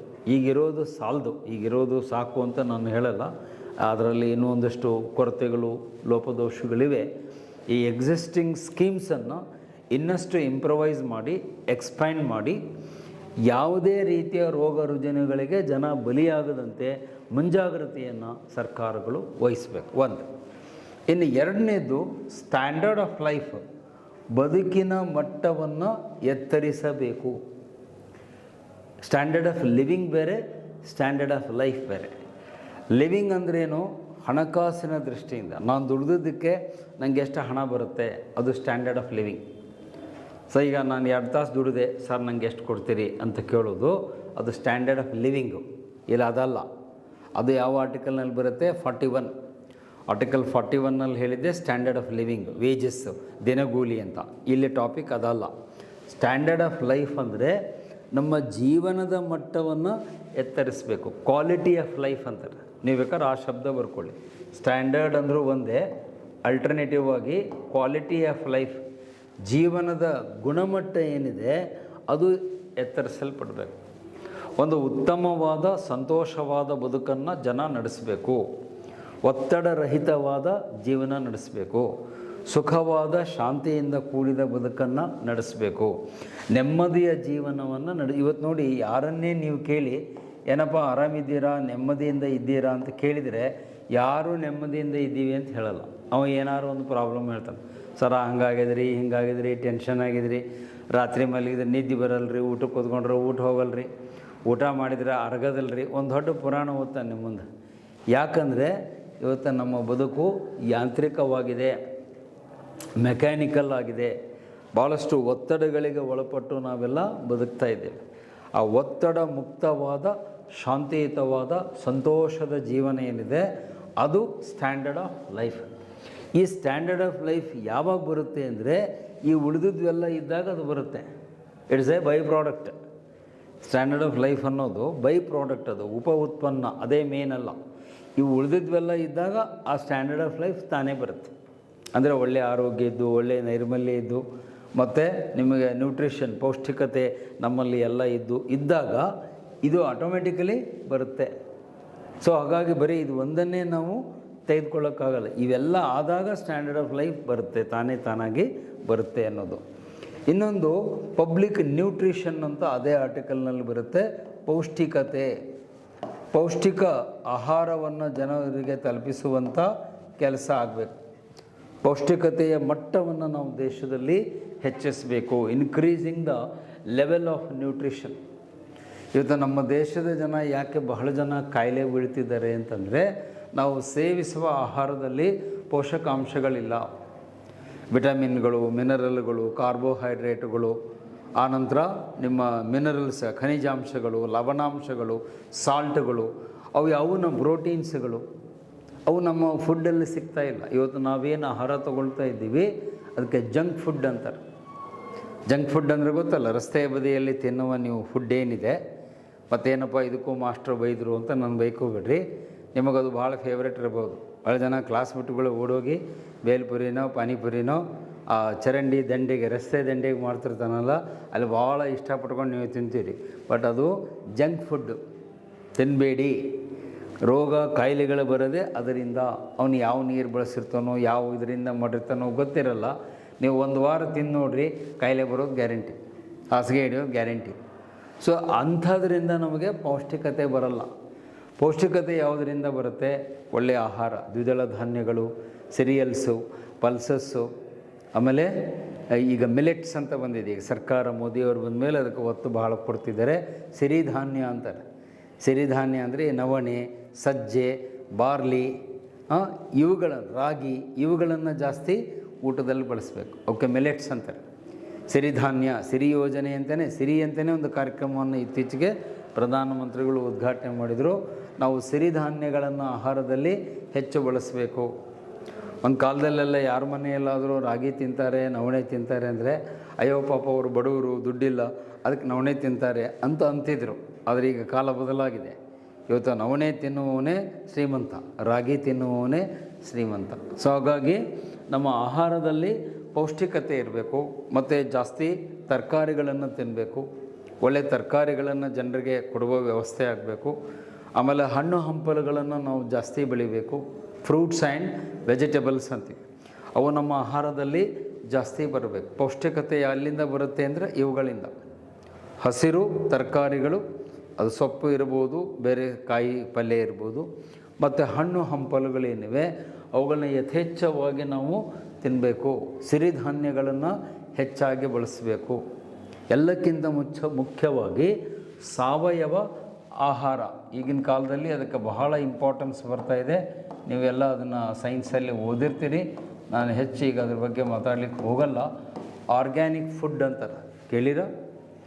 ಸಾವಯವ ಆಹಾರ, ರಾಸಾಯನಿಕಗಳಿಂದ ಮುಕ್ತವಾದ ಆಹಾರ, ಯಾವುದೇ ಕೆಮಿಕಲ್ಸನ್ನು ಬಳಸಬಾರ್ದು. ಇವತ್ತು ನಾವೇನು ಫುಡ್ ತಿಂತಾ ಇದ್ದೀವಿ, ಆ ಫುಡ್ಡಲ್ಲಿ 50% ಏನಾಗಿದೆ, ಕೆಮಿಕಲ್ಸ್ಗಳಿವೆ. ವಿಷಕಾರಿಯಾದ ರಾಸಾಯನಿಕ ವಸ್ತುಗಳನ್ನ ಸಿಂಪಡಣೆ ಸ್ಪ್ರೇ ಮಾಡಿರೋದ್ರಿಂದ ನಾವು ತಿಂತಿರೋ ಫುಡ್ಡಲ್ಲಿ 50% ಕೆಮಿಕಲ್ಸ್ ಇವೆ, ಟಾಕ್ಸಿನ್ಸ್ ಇವೆ, ಪಾಯ್ಸನಸ್ ಥಿಂಗ್ಸ್ ಇವೆ. ಅದರಿಂದ ನಮಗೆ ಭೀಕರವಾದಂಥ ಕಾಯಿಲೆಗಳು ಬರ್ತವೆ. ಕ್ಯಾನ್ಸರ್ ರೋಗ ಬರುತ್ತೆ, ಯಾರಿಗೋ ಬ್ರೈನ್ ಹ್ಯಾಮರೇಜ್ ಆಗುತ್ತೆ, ಯಾರಿಗೋ ಕಿಡ್ನಿ ಫೇಲ್ಯೂರ್ ಆಗುತ್ತೆ, ಯಾರಿಗೋ ಸ್ಟ್ರೋಕ್ ಆಗುತ್ತೆ, ಯಾರಿಗೋ ಡಯಾಲಿಸಿಸ್ ಪ್ರಾಬ್ಲಮ್ ಬರುತ್ತೆ. ರೀಸನ್ ಏನು ಅಂದರೆ ನಮ್ಮ ಆಹಾರದಲ್ಲಿ ಕೆಮಿಕಲ್ಸ್ ಜಾಸ್ತಿ ಆಗ್ತವೆ. ವಿಷಕಾರಿ ಅಂಶಗಳು, ರಾಸಾಯನಿಕಗಳು ಹೆಚ್ಚು ಬೆರಕೆ ಆಗ್ತಾ ಇರೋದ್ರಿಂದ ಇವತ್ತು ನಾವು ತಿನ್ನುವ ಆಹಾರ ಏನಾಗಿದೆ, ಕಲಬೆರಕೆ ಆಹಾರ, ಅಡಲ್ಟ್ರೇಟೆಡ್ ಫುಡ್. ನಮಗೆ ಶುದ್ಧವಾದ ಆಹಾರ ಸಿಗ್ತಾ ಇಲ್ಲ. ಎಸ್ಪೆಷಲಿ ಯಾರು ಹೋಟೆಲಲ್ಲಿ ತಿಂತೀರಿ ನಿಮ್ಗೆ ಗೊತ್ತಿರುತ್ತೆ. ನೀವು ಹೋಟೆಲಲ್ಲಿ ಒಂದು ಬಟ್ಲ ಅನ್ನ ಕೊಟ್ಟಿರ್ತಾನೆ, ಅದರಾಗ ನೀವು ಅರ್ಧ ಬಿಟ್ಟು ಬಂದಿರ್ತೀರಿ, ಹೌದೋ ಅಲ್ಲೋ? ಯಾಕಂದ್ರೆ ನಾನು ಹೋಟೆಲ್ನಲ್ಲಿ ತಿಂದವನೇ. ಬೆಂಗಳೂರಿಗೆ ಹೋದಾಗ ನಾನು ಹೋಟೆಲಲ್ಲೇ ಊಟ ಮಾಡ್ತಿರ್ತೀನಿ. ನನ್ನ ಅನುಭವ ಹೇಳ್ತೀನಿ. ಅವು ಒಂದು ಬೌಲ್ ಕೊಟ್ಟಿದ್ರೆ ಅದನ್ನು ಪೂರ್ತಿ ತಿನ್ನೋಕ್ಕಾಗಲ್ಲ ನನಗೆ. ಅರ್ಧ ತಿಂದು ಅರ್ಧ ಬಿಟ್ಟಿರ್ತೀನಿ. ಯಾಕೆ? ಅದರಲ್ಲಿ ಸೋಡಾ ಹಾಕಿರ್ತಾರೆ. ಸೋಡಾ ಹಾಕಿರೋದ್ರಿಂದ ನೀವು ಜಾಸ್ತಿ ತಿನ್ನಲಿಕ್ಕಾಗಲ್ಲ. ಅದರಿಂದ ಮುಂದೆ ನಿಮಗೆ ಆ್ಯಸಿಡಿಟಿ ಪ್ರಾಬ್ಲಮ್ ಬರುತ್ತೆ. ಅದೇ ನೀವು ಮನೆಯಲ್ಲಿ ಬಂದರೆ ಒಂದಲ್ಲ 4 ಬಟ್ಲ ನೀವು ಒಬ್ಬನ ತಿಂತೀರಿ. ಮನೆಯಲ್ಲಿ ಬಂದರೆ 4 ಬಟ್ಲ ರೈಸ್ ತಿಂತಿದ್ದೆ. ಹೋಟೆಲಲ್ಲಿ ಅರ್ಧ ಬಟ್ಲ ನಿಮಗೆ ತಿನ್ನಲಿಕ್ಕಾಗಲ್ಲ. ಅಲ್ಲಿ ನಿಮಗೆ ಈ ಪಾಯಿಂಟ್ ಅರ್ಥ ಆಗುತ್ತೆ. ಹಾಗಾಗಿ ನಾವು ಆದಷ್ಟು ಪೌಷ್ಟಿಕತೆಯನ್ನು ಹೆಚ್ಚಿಸ್ಕೊಳ್ಬೇಕು ಅಂದರೆ ಸಾವಯವ ಆಹಾರಕ್ಕೆ ಎನ್ಕರೇಜ್ಮೆಂಟ್ ಕೊಡಬೇಕು. ಆರ್ಗ್ಯಾನಿಕ್ ಫುಡ್ ಅಂತೀವಿ. ಆರ್ಗ್ಯಾನಿಕ್ ಫಾರ್ಮಿಂಗು, ಆರ್ಗ್ಯಾನಿಕ್ ಫುಡ್ಡಿಗೆ, ಕೆಮಿಕಲ್ ಫ್ರೀ ಫುಡ್ಡಿಗೆ ನಾವು ಆದ್ಯತೆ ಕೊಡಬೇಕು. ಆ ಥರ ಯಾರು ಸಾವಯವ ಆಹಾರಗಳನ್ನು ಕೊಡ್ತಾರೆ ಅವ್ರಿಗೆ ಎನ್ಕರೇಜ್ ಮಾಡಿರಿ. ಸಿರಿಧಾನ್ಯಗಳನ್ನು ಯಾರು ಬೆಳೀತಾರೆ ಅವರಿಗೆ ಇನ್ಸೆಂಟಿವ್ಸ್ ಕೊಡ್ರಿ. ಸರ್ಕಾರ ಅದಕ್ಕೆ ಪೂರಕವಾದ ಯೋಜನೆಗಳನ್ನು ಮಾಡಿ ಪೌಷ್ಟಿಕ ಆಹಾರವನ್ನು ಜನರಿಗೆ ತಲುಪಿಸುವುದಕ್ಕೆ ನೀವು ಒಂದು ನೆಟ್ವರ್ಕ್, ಸಪ್ಲೈ ನೆಟ್ವರ್ಕನ್ನು ಮಾಡಿರಿ. ಅಂದರೆ ನಮ್ಮ ದೇಶದಲ್ಲಿ ಏನಾಗಿದೆ, ಯಾವುದೋ ರೈತ ಎಲ್ಲೋ ಬೆಳೀತಾನೆ, ತಿನ್ನಬೇಕನ್ನೋನು ಇನ್ನೆಲ್ಲೋ ಇರ್ತಾನೆ. ಅಲ್ಲಿಂದ ಅವನಿಗೆ ಮುಟ್ಟಿಸುವುದಕ್ಕೆ ಆ ಸಪ್ಲೈ ಚೈನ್ ಇಲ್ಲ. ಆ ಪೂರೈಕೆ ಮಾಡಬೇಕಾದ ಸರಪಳಿ ನಮ್ಮ ದೇಶದಲ್ಲಿಲ್ಲ. ಆ ನೆಟ್ವರ್ಕ್ ಏನಿದೆಯಲ್ಲ ಅದನ್ನು ನಮ್ಮ ಸರ್ಕಾರ ಮಾಡಬೇಕು. ಫ್ರಮ್ ಪ್ರೊಡ್ಯೂಸರ್ ಟು ಕನ್ಸ್ಯೂಮರ್ ಅಂತಾರೆ ಅದಕ್ಕೆ ಇಂಗ್ಲೀಷ್ನಲ್ಲಿ. ಉತ್ಪಾದಕನಿಂದ ಗ್ರಾಹಕನವರೆಗೆ ಆ ಒಂದು ಚೈನನ್ನು ನಾವು ಕ್ರಿಯೇಟ್ ಮಾಡಬೇಕು. ಅಲ್ಲಿ ನಮ್ಮ ಕೇಂದ್ರ ಮತ್ತು ರಾಜ್ಯ ಸರ್ಕಾರಗಳು ಈ ಕೆಲಸವನ್ನು ಮಾಡಬೇಕು. ಮತ್ತು ಇದರ ಬಗ್ಗೆ ಸಾಕಷ್ಟು ಸಂಶೋಧನೆಯನ್ನು ಮಾಡುವುದಕ್ಕೆ ನಮ್ಮಲ್ಲಿ ಒಂದು ಸಂಸ್ಥೆ ಇದೆ. ಅದಕ್ಕೆ NIN ಅಂತ ಕರೀತಾರೆ, national institution of nutrition. NIN ಅಂತ ಕರೀತಾರೆ ಶಾರ್ಟ್ ಫಾರ್ಮ್ನಲ್ಲಿ. ನ್ಯಾಷನಲ್ ಇನ್ಸ್ಟಿಟ್ಯೂಟ್ ಆಫ್ ನ್ಯೂಟ್ರಿಷನ್, ರಾಷ್ಟ್ರೀಯ ಪೌಷ್ಟಿಕತೆಯ ಸಂಸ್ಥೆ ಅಂತಿದೆ. ಅಲ್ಲಿ ಇದರ ಬಗ್ಗೆ ನಿರಂತರವಾಗಿ ರಿಸರ್ಚ್ ನಡೆಯುತ್ತೆ. ಯಾವ ರೀತಿಯ ಆಹಾರವನ್ನು ನಾವು ನಾಗರಿಕರಿಗೆ ಕೊಡಬೇಕು. ಮತ್ತು ನಿಮ್ಮ ಮೈಸೂರಲ್ಲೂ ಒಂದು ಸಂಸ್ಥೆ ಇದೆ, ಬಹುಶಃ ನೀವು ಅದರ ಹೆಸರನ್ನು ಕೇಳಿರ್ತೀರಿ. CFTRI ಅಂತ ಕರೀತಾರೆ. CFTRI ಮೈಸೂರಲ್ಲಿದೆ, central food technology research institute. Central food technology research institute ಅಂತ ಮೈಸೂರಲ್ಲಿ ಬರುತ್ತೆ. ಅವರು ಆಹಾರ ತಂತ್ರಜ್ಞಾನ ಮತ್ತು ಸಂಸ್ಕರಣೆಯನ್ನು ಹೇಗೆ ಮಾಡಬೇಕು ಅನ್ನೋದ್ರ ಬಗ್ಗೆ ನಿರಂತರವಾಗಿ ರಿಸರ್ಚ್ ಮಾಡ್ತಾರೆ. ಅಲ್ಲೆಲ್ಲ ಫುಡ್ ಎಕ್ಸ್ಪರ್ಟ್ಸ್ ಇರ್ತಾರೆ. ಯಾವ ಫುಡ್ಡನ್ನು ತಿನ್ನಬೇಕು, ಯಾವುದು ತಿನ್ನಬಾರ್ದು, ಎಷ್ಟು ತಿನ್ನಬೇಕು, ಹೇಗೆ ತಿನ್ನಬೇಕು, ಎಲ್ಲ ವಿವರಗಳನ್ನು ಅವರು ನಮಗೆ ಕೊಡ್ತಾರೆ. ಸೊ ಹಾಗಾಗಿ ಪೌಷ್ಟಿಕತೆಯನ್ನು ಹೆಚ್ಚಿಸಬೇಕು. ಆಹಾರ ಬೇರೆ, ಪೌಷ್ಟಿಕ ಆಹಾರ ಬೇರೆ. ನಮ್ಮಲ್ಲಿ ಭಾಳ ಜನರಿಗೆ ಗೊಂದಲ ಏನು ಅಂದರೆ, ಫುಡ್ ತಿನ್ನಬೇಕು ಅಂತ ಸಿಕ್ಕಿದ್ದೆಲ್ಲ ಫುಡ್ ತಿಂತಾರೆ. ಅದು ಫುಡ್ ಅಲ್ಲ. Food has to be nutritious and balanced ಅಂತಾರೆ. ಸಂತುಲಿತವಾದ ಪೌಷ್ಟಿಕ ಆಹಾರವನ್ನು ತಿನ್ನಬೇಕು. 10 ಕಸ ತಿನ್ನೋದಕ್ಕಿಂತ ಒಂದು ರಸ ತಿನ್ನಿರಿ ಅಂತ ಹಳ್ಳಿ ಜನ ಹೇಳ್ತಾರೆ. 10 ಕಸ ತಿನ್ನೋದಕ್ಕಿಂತ ಒಂದು ರಸ ಇರೋ ತಿನ್ನಿರಿ, ಒಂದು ಚೆನ್ನಾಗಿರೋ ತಿನ್ನಿರಿ, ಸಾಕು, ನಿಮ್ಮ ದೇಹಕ್ಕೆ ಬೇಕಾದಷ್ಟು ಎನರ್ಜಿ ಬಿಡುಗಡೆ ಆಗುತ್ತೆ. ಆದರೆ ಈ ಕೆಟ್ಟ ಆಹಾರಗಳು, ಕೊಳೆತು ಹೋದ ಆಹಾರಗಳು, ಸಂಸ್ಕರಿತ ಪ್ರಾಸೆಸ್ಡ್ ಫುಡ್ಡು ಮತ್ತು ಕೆಮಿಕಲ್ಸ್ ಮಿಕ್ಸ್ ಆದಂಥ ಫುಡ್ಡು, ಆರ್ಟಿಫಿಷಿಯಲ್ ಇಂಗ್ರೀಡಿಯೆಂಟ್ಸ್ ಹಾಕಿರುವಂಥ ಆಹಾರ ಪದಾರ್ಥಗಳನ್ನು ತಗೋಬೇಡಿ. ಇವತ್ತು ನಮ್ಮಲ್ಲಿ ಭಾಳಷ್ಟು ಜನ ಯುವಕರು ಇಂಥ ಆಹಾರಗಳಿಗೆ ಬಲಿಯಾಗ್ತಿದ್ದಾರೆ. ಓಕೆ, ಜಂಕ್ ಫುಡ್ ಅಂತ ಹೇಳ್ತಾರೆ, ಫಾಸ್ಟ್ ಫುಡ್ ಅಂತಾರೆ. 2 ನಿಮಿಷದಲ್ಲಿ ಮಾಡ್ತೀವಿ ಅಂತಾರೆ. 2 ನಿಮಿಷದಲ್ಲಿ ಹೆಂಗಾಗುತ್ತೆ? ನಿಮ್ಮದು ಅದು ಯಾವುದೋ ಬರುತ್ತಲ್ಲ, ಯಾವುದೋ ಮ್ಯಾಗಿ, 2 ಮಿನಿಟ್ಸ್ ಮ್ಯಾಗಿ 2 ನಿಮಿಷದಲ್ಲಿ ನೂಡಲ್ ಹಾಕಿ ಅವ ಹಿಂಗೆ ರೆಡಿ ಮಾಡಿ ಸರ ರೆಡಿ ಇರಿ ಅಂತ ಕೊಡ್ತಾನೆ. ಆ 2 ನಿಮಿಷದಲ್ಲಿ ರೆಡಿಯಾಗೋ ಫುಡ್ಡಲ್ಲಿ ಸಿಕ್ಕಾಪಟ್ಟೆ ಕೆಮಿಕಲ್ಸ್ಗಳಿರ್ತವೆ. ನಿಮ್ಗೆ ಆವಾಗೇನೋ ತಿನ್ನಬೇಕಾದ ರುಚಿ ಅನಿಸುತ್ತೆ, ನೆಕ್ಸ್ಟ್ ನಿಮ್ಮ ಆರೋಗ್ಯಕ್ಕೆ ಅದು ತುಂಬ ದೊಡ್ಡ ಡ್ಯಾಮೇಜನ್ನು ಮಾಡುತ್ತೆ. ಹಾಗಾಗಿ ಆ fast food, junk food, chemical food ಅವನ್ನೆಲ್ಲ ಅವಾಯ್ಡ್ ಮಾಡಿ ಸಾವಯವ ಪೌಷ್ಟಿಕ ಆಹಾರವನ್ನು ತಿನ್ನುವುದರ ಕಡೆಗೆ ಸರ್ಕಾರ ಗಮನ ಹರಿಸಬೇಕು. ಅದಕ್ಕೆ ಪೂರಕವಾದ ಇಂಡಸ್ಟ್ರಿಗಳೇನಿವೆ ಅದಕ್ಕೆ ಇನ್ಸೆಂಟಿವ್ಸ್ ಕೊಡಬೇಕು, ಆ ರಿಸರ್ಚನ್ನು ಡೆವಲಪ್ ಮಾಡಬೇಕು ಮತ್ತು ಜನರಿಗೆ ಫುಡ್ ಹ್ಯಾಬಿಟ್ಸನ್ನು ಬೆಳೆಸಬೇಕು. ನಮ್ಮಲ್ಲಿ ಇವತ್ತು ಫುಡ್ ಹ್ಯಾಬಿಟ್ಸೇ ಕೆಟ್ಟು ಹೋಗ್ಬಿಟ್ಟಿದೆ. ಈಗ ನಿಮಗೆ ಎಕ್ಸಾಂಪಲ್ ಕೊಡ್ತೀನಿ. ನಿಮ್ಮ ಎದುರುಗಡೆಗೆ ಒಂದಷ್ಟು ಬಾಳೆಹಣ್ಣು, ಒಂದಿಷ್ಟು ಬಿಸಿ ಬಿಸಿ ಮಿರ್ಚಿ ಬೋಂಡ ಇಟ್ಟರೆ ನೀವು ಯಾವ್ದು ಆರಿಸ್ಕೋತೀರಿ? ನೀವು ಹೇಳ್ತೀರಿ, ಸರ್ ನಮಗೆ ಏಜ್ ಆಗ್ಯದ್ರಿ, ಬಾಳೆಹಣ್ಣು ನೀವು ತಿನ್ನಿರಿ, ಮಿರ್ಚಿ ನಮಗೆ ಕೊಡ್ರಿ ಅಂತ ಹೇಳ್ತೀರಿ. ಮಿರ್ಚಿ ನೀವು ತಿಂತೀರಿ. ಯಾಕೆ? ಮಿರ್ಚಿ ಅಂದ್ಕೂಡಲೇ ಬಾಯಲ್ಲಿ ನೀರು ಬರುತ್ತೆ. ಹಿಂದಿಯಲ್ಲಿ ಒಂದು ಗಾದೆ ಮಾತಿದೆ, ಮೂಕಿ ಮಿಠಾಯಿ ಪೇಟ್ಕಿ ಬುರಾಯಿ ಅಂತಾರೆ. ಬಾಯಿಗೆ ಯಾವುದು ರುಚಿ ಇರುತ್ತೋ ಅದು ಆರೋಗ್ಯಕ್ಕೆ ಒಳ್ಳೆಯದಲ್ಲ. ನೀವು ಯಾರೂ ಬಾಳೆಹಣ್ಣು ಆರಿಸ್ಕೊಳ್ಳೋದಲ್ಲ, ಮಿರ್ಚಿ ಆರಿಸ್ಕೊತೀರಿ. ಏಕೆ? ತಿನ್ನಲಿಕ್ಕೆ ರುಚಿ ಇರುತ್ತೆ, ಬಟ್ ಹೆಲ್ತ್ಗೆ ಅಪಾಯಕಾರಿ. ಹಾಗಾಗಿ ನಮ್ಮ ಫುಡ್ ಹ್ಯಾಬಿಟ್ಸ್ ಚೇಂಜ್ ಆಗಬೇಕು. ಪೌಷ್ಟಿಕ ಗುಣಮಟ್ಟವನ್ನು ಎತ್ತರಿಸುವುದಕ್ಕೆ ಸರ್ಕಾರಗಳು ಎಲ್ಲ ಕ್ರಮಗಳನ್ನು ಕೈಗೊಳ್ಳಬೇಕು ಅನ್ನೋದು ಕೂಡ ಇದರಲ್ಲೇ ಬರುತ್ತೆ. ಇನ್ನು ಅದರಲ್ಲಿ ಬರುವ ಲಾಸ್ಟ್ ಒಂದು ಪಾಯಿಂಟು ಹೇಳಿ ಚರ್ಚೆ ಮುಗಿಸ್ತೇನೆ. Prohibition of liquor. ಇದು ಗಾಂಧೀಜಿ ತತ್ವ, ಗಾಂಧಿಯನ್ ಪ್ರಿನ್ಸಿಪಲ್ ಅಂತ ಹೇಳ್ತಾರೆ. ಇಲ್ಲಿ ಬರೆದಿದ್ದೀನಿ, ಆರ್ಟಿಕಲ್ 47ನಲ್ಲಿ ಮಹಾತ್ಮ ಗಾಂಧೀಜಿಯವರ ತತ್ವ ಬರುತ್ತೆ. ಈ ಮದ್ಯಪಾನವನ್ನು ನಿಷೇಧ ಮಾಡ್ತಾರೆ. ಯಾಕೆ? ಗಾಂಧೀಜಿಯವರ ಪ್ರಕಾರ ಮದ್ಯಪಾನ ಅತ್ಯಂತ ದೊಡ್ಡ ಸಾಮಾಜಿಕ ಪಿಡುಗು. Drinking is A social evil ಅಂತ ಅವ್ರು ಹೇಳ್ತಾರೆ. ಮದ್ಯಪಾನ ಮಾಡೋದರಿಂದ ಬರೀ ವ್ಯಕ್ತಿಯಷ್ಟೇ ಹಾಳಾಗಲ್ಲ, ಇಡೀ ಕುಟುಂಬ ಮತ್ತು ಸಮಾಜ ಹಾಳಾಗುತ್ತೆ. ಒಬ್ಬ ಕುಡುಕನಿಂದ ಆ ಕುಟುಂಬ ಹಾಳಾಗುತ್ತೆ, ನೆರೆಹೊರೆ ಹಾಳಾಗುತ್ತೆ, ಸಮಾಜದ ಸ್ವಾಸ್ಥ್ಯ ಹದಗೆಡುತ್ತೆ. ಹಾಗಾಗಿ ಈ ಮದ್ಯಪಾನವನ್ನೇ ನಿಷೇಧ ಮಾಡಬೇಕು ಅಂತ ಗಾಂಧೀಜಿಯವರು ಮೊದಲಿಂದನೂ ಹೇಳ್ತಾಯಿದ್ರು. ನೀವು ಅಲ್ಲಲ್ಲಿ ಸ್ಲೋಗನ್ ಹಾಕಿರೋದನ್ನು ಕೇಳಿರ್ತೀರಿ. ಸಾರಾಯಿ ಸಹವಾಸ, ಹೆಂಡತಿ ಮಕ್ಕಳು ಉಪವಾಸ ಅಂತ ಈ ಗೋಡೆ ಮೇಲೆ ಬರೆದಿರ್ತಾರೆ ನೋಡಿ. ಸಾರಾಯಿ ಸಹವಾಸ, ಹೆಂಡತಿ ಮಕ್ಕಳ ಉಪವಾಸ ಅಂತ. ಸೊ ಹಾಗಾಗೋದು ಬೇಡ. ಹಾಗಾಗಿ ನಮ್ಮ ದೇಶದಲ್ಲಿ ಈ ಮದ್ಯಪಾನವನ್ನು ಟೋಟಲಿ ಬ್ಯಾನ್ ಮಾಡಬೇಕು. Absolute ban on the drinking of liquors and intoxicating drugs. ಅಮಲೇರಿಸುವ ವಸ್ತುಗಳು, ಅಮಲೇರಿಸುವ ನಶೆಯೇರಿಸುವ ಪದಾರ್ಥಗಳೇನಿವೆ ಅದು ಯಾವುದೇ ಇರಲಿ, ಸಾರಾಯಿ ಇರ್ಬೋದು ಅಥವಾ ಲಿಕರ್ ಇರ್ಬೋದು, ಇನ್ನೇನೇನೋ ಬೇರೆ ಬೇರೆ ಹೆಸರುಗಳಿಂದ ಅವನು ಕರೀತಾರೆ. ಅದು ಕುಡಿಯೋರಿಗೆ ಗೊತ್ತಿರುತ್ತೆ, ನಾವು ಕುಡಿಯೋರಲ್ಲ, ಹಾಗಾಗಿ ಅದರ ಮಾಹಿತಿ ನನಗಿಲ್ಲ. ಯಾರು ಕುಡಿತಿರ್ತಾರೋ ಅವ್ರು ದೊಡ್ಡ ಲಿಷ್ಟ ಕೊಡ್ತಾರೆ, ಸರ ನಿಮಗೆ ಗೊತ್ತಿಲ್ಲ ರೀ ನಮ್ಮ ದೊಡ್ಡ ಪಠ್ಯ ಇದೆ ಅಂತ ಹೇಳ್ತಾನೆ. ಆದರೆ ಅವು ಎಲ್ಲವೂ ಕೂಡ ಬ್ಯಾನ್ ಆಗಬೇಕು ಆರ್ಟಿಕಲ್ 47ರ ಅಡಿಯಲ್ಲಿ. ಆ ಥರ ಗಾಂಧೀಜಿಯವರ ಕನಸನ್ನು ನನಸು ಮಾಡಿದ ಮೊದಲ ರಾಜ್ಯ ನಮ್ಮ ದೇಶದಲ್ಲಿ ಅಂದರೆ ಗುಜರಾತ್. ಸ್ವಾತಂತ್ರ್ಯ ಬಂದು ಸಂವಿಧಾನ ಜಾರಿಗೆ ಬಂದ ವರ್ಷವೇ 1950ರಲ್ಲಿನೇ ಮದ್ಯಪಾನ ನಿಷೇಧ ಮಾಡಿದ ಮೊದಲ ರಾಜ್ಯ ಅಂದರೆ ಗುಜರಾತ್. ಇವತ್ತಿಗೂ ಕೂಡ ಗುಜರಾತ್ನಲ್ಲಿ ಸಾರಾಯಿ ಮಾರಾಟ ಇಲ್ಲ. ಇದನ್ನು ಬೇರೆ ರಾಜ್ಯಗಳು ಕೂಡ ಮಾಡಬೇಕು. ಮತ್ತು ಯಾವ ರಾಜ್ಯಗಳು ಸಾರಾಯಿ ನಿಷೇಧ ಮಾಡಿವೆ ಅವುಗಳನ್ನು ಡ್ರೈ ಸ್ಟೇಟ್ ಅಂತಾರೆ, ಒಣ ರಾಜ್ಯಗಳು ಅಂತ ಕರೀತಾರೆ. ಎಲ್ಲಿ ಕುಡಿತಕ್ಕೆ ಅವಕಾಶ ಇದೆ ಅವುಗಳನ್ನು ವೆಟ್ ಸ್ಟೇಟ್ ಅಂತಾರೆ, ವೆಟ್ ರಾಜ್ಯಗಳು ಅಂತಾರೆ. ಎಲ್ಲಿ ಬ್ಯಾನ್ ಇದೆ ಅವಕ್ಕೆ ಡ್ರೈ ಸ್ಟೇಟ್ ಅಂತಾರೆ. ಅದರಲ್ಲಿ ನಮ್ಮ ದುರದೃಷ್ಟ ಕರ್ನಾಟಕ ಏನಾಗಿದೆ, ವೆಟ್ ಸ್ಟೇಟ್.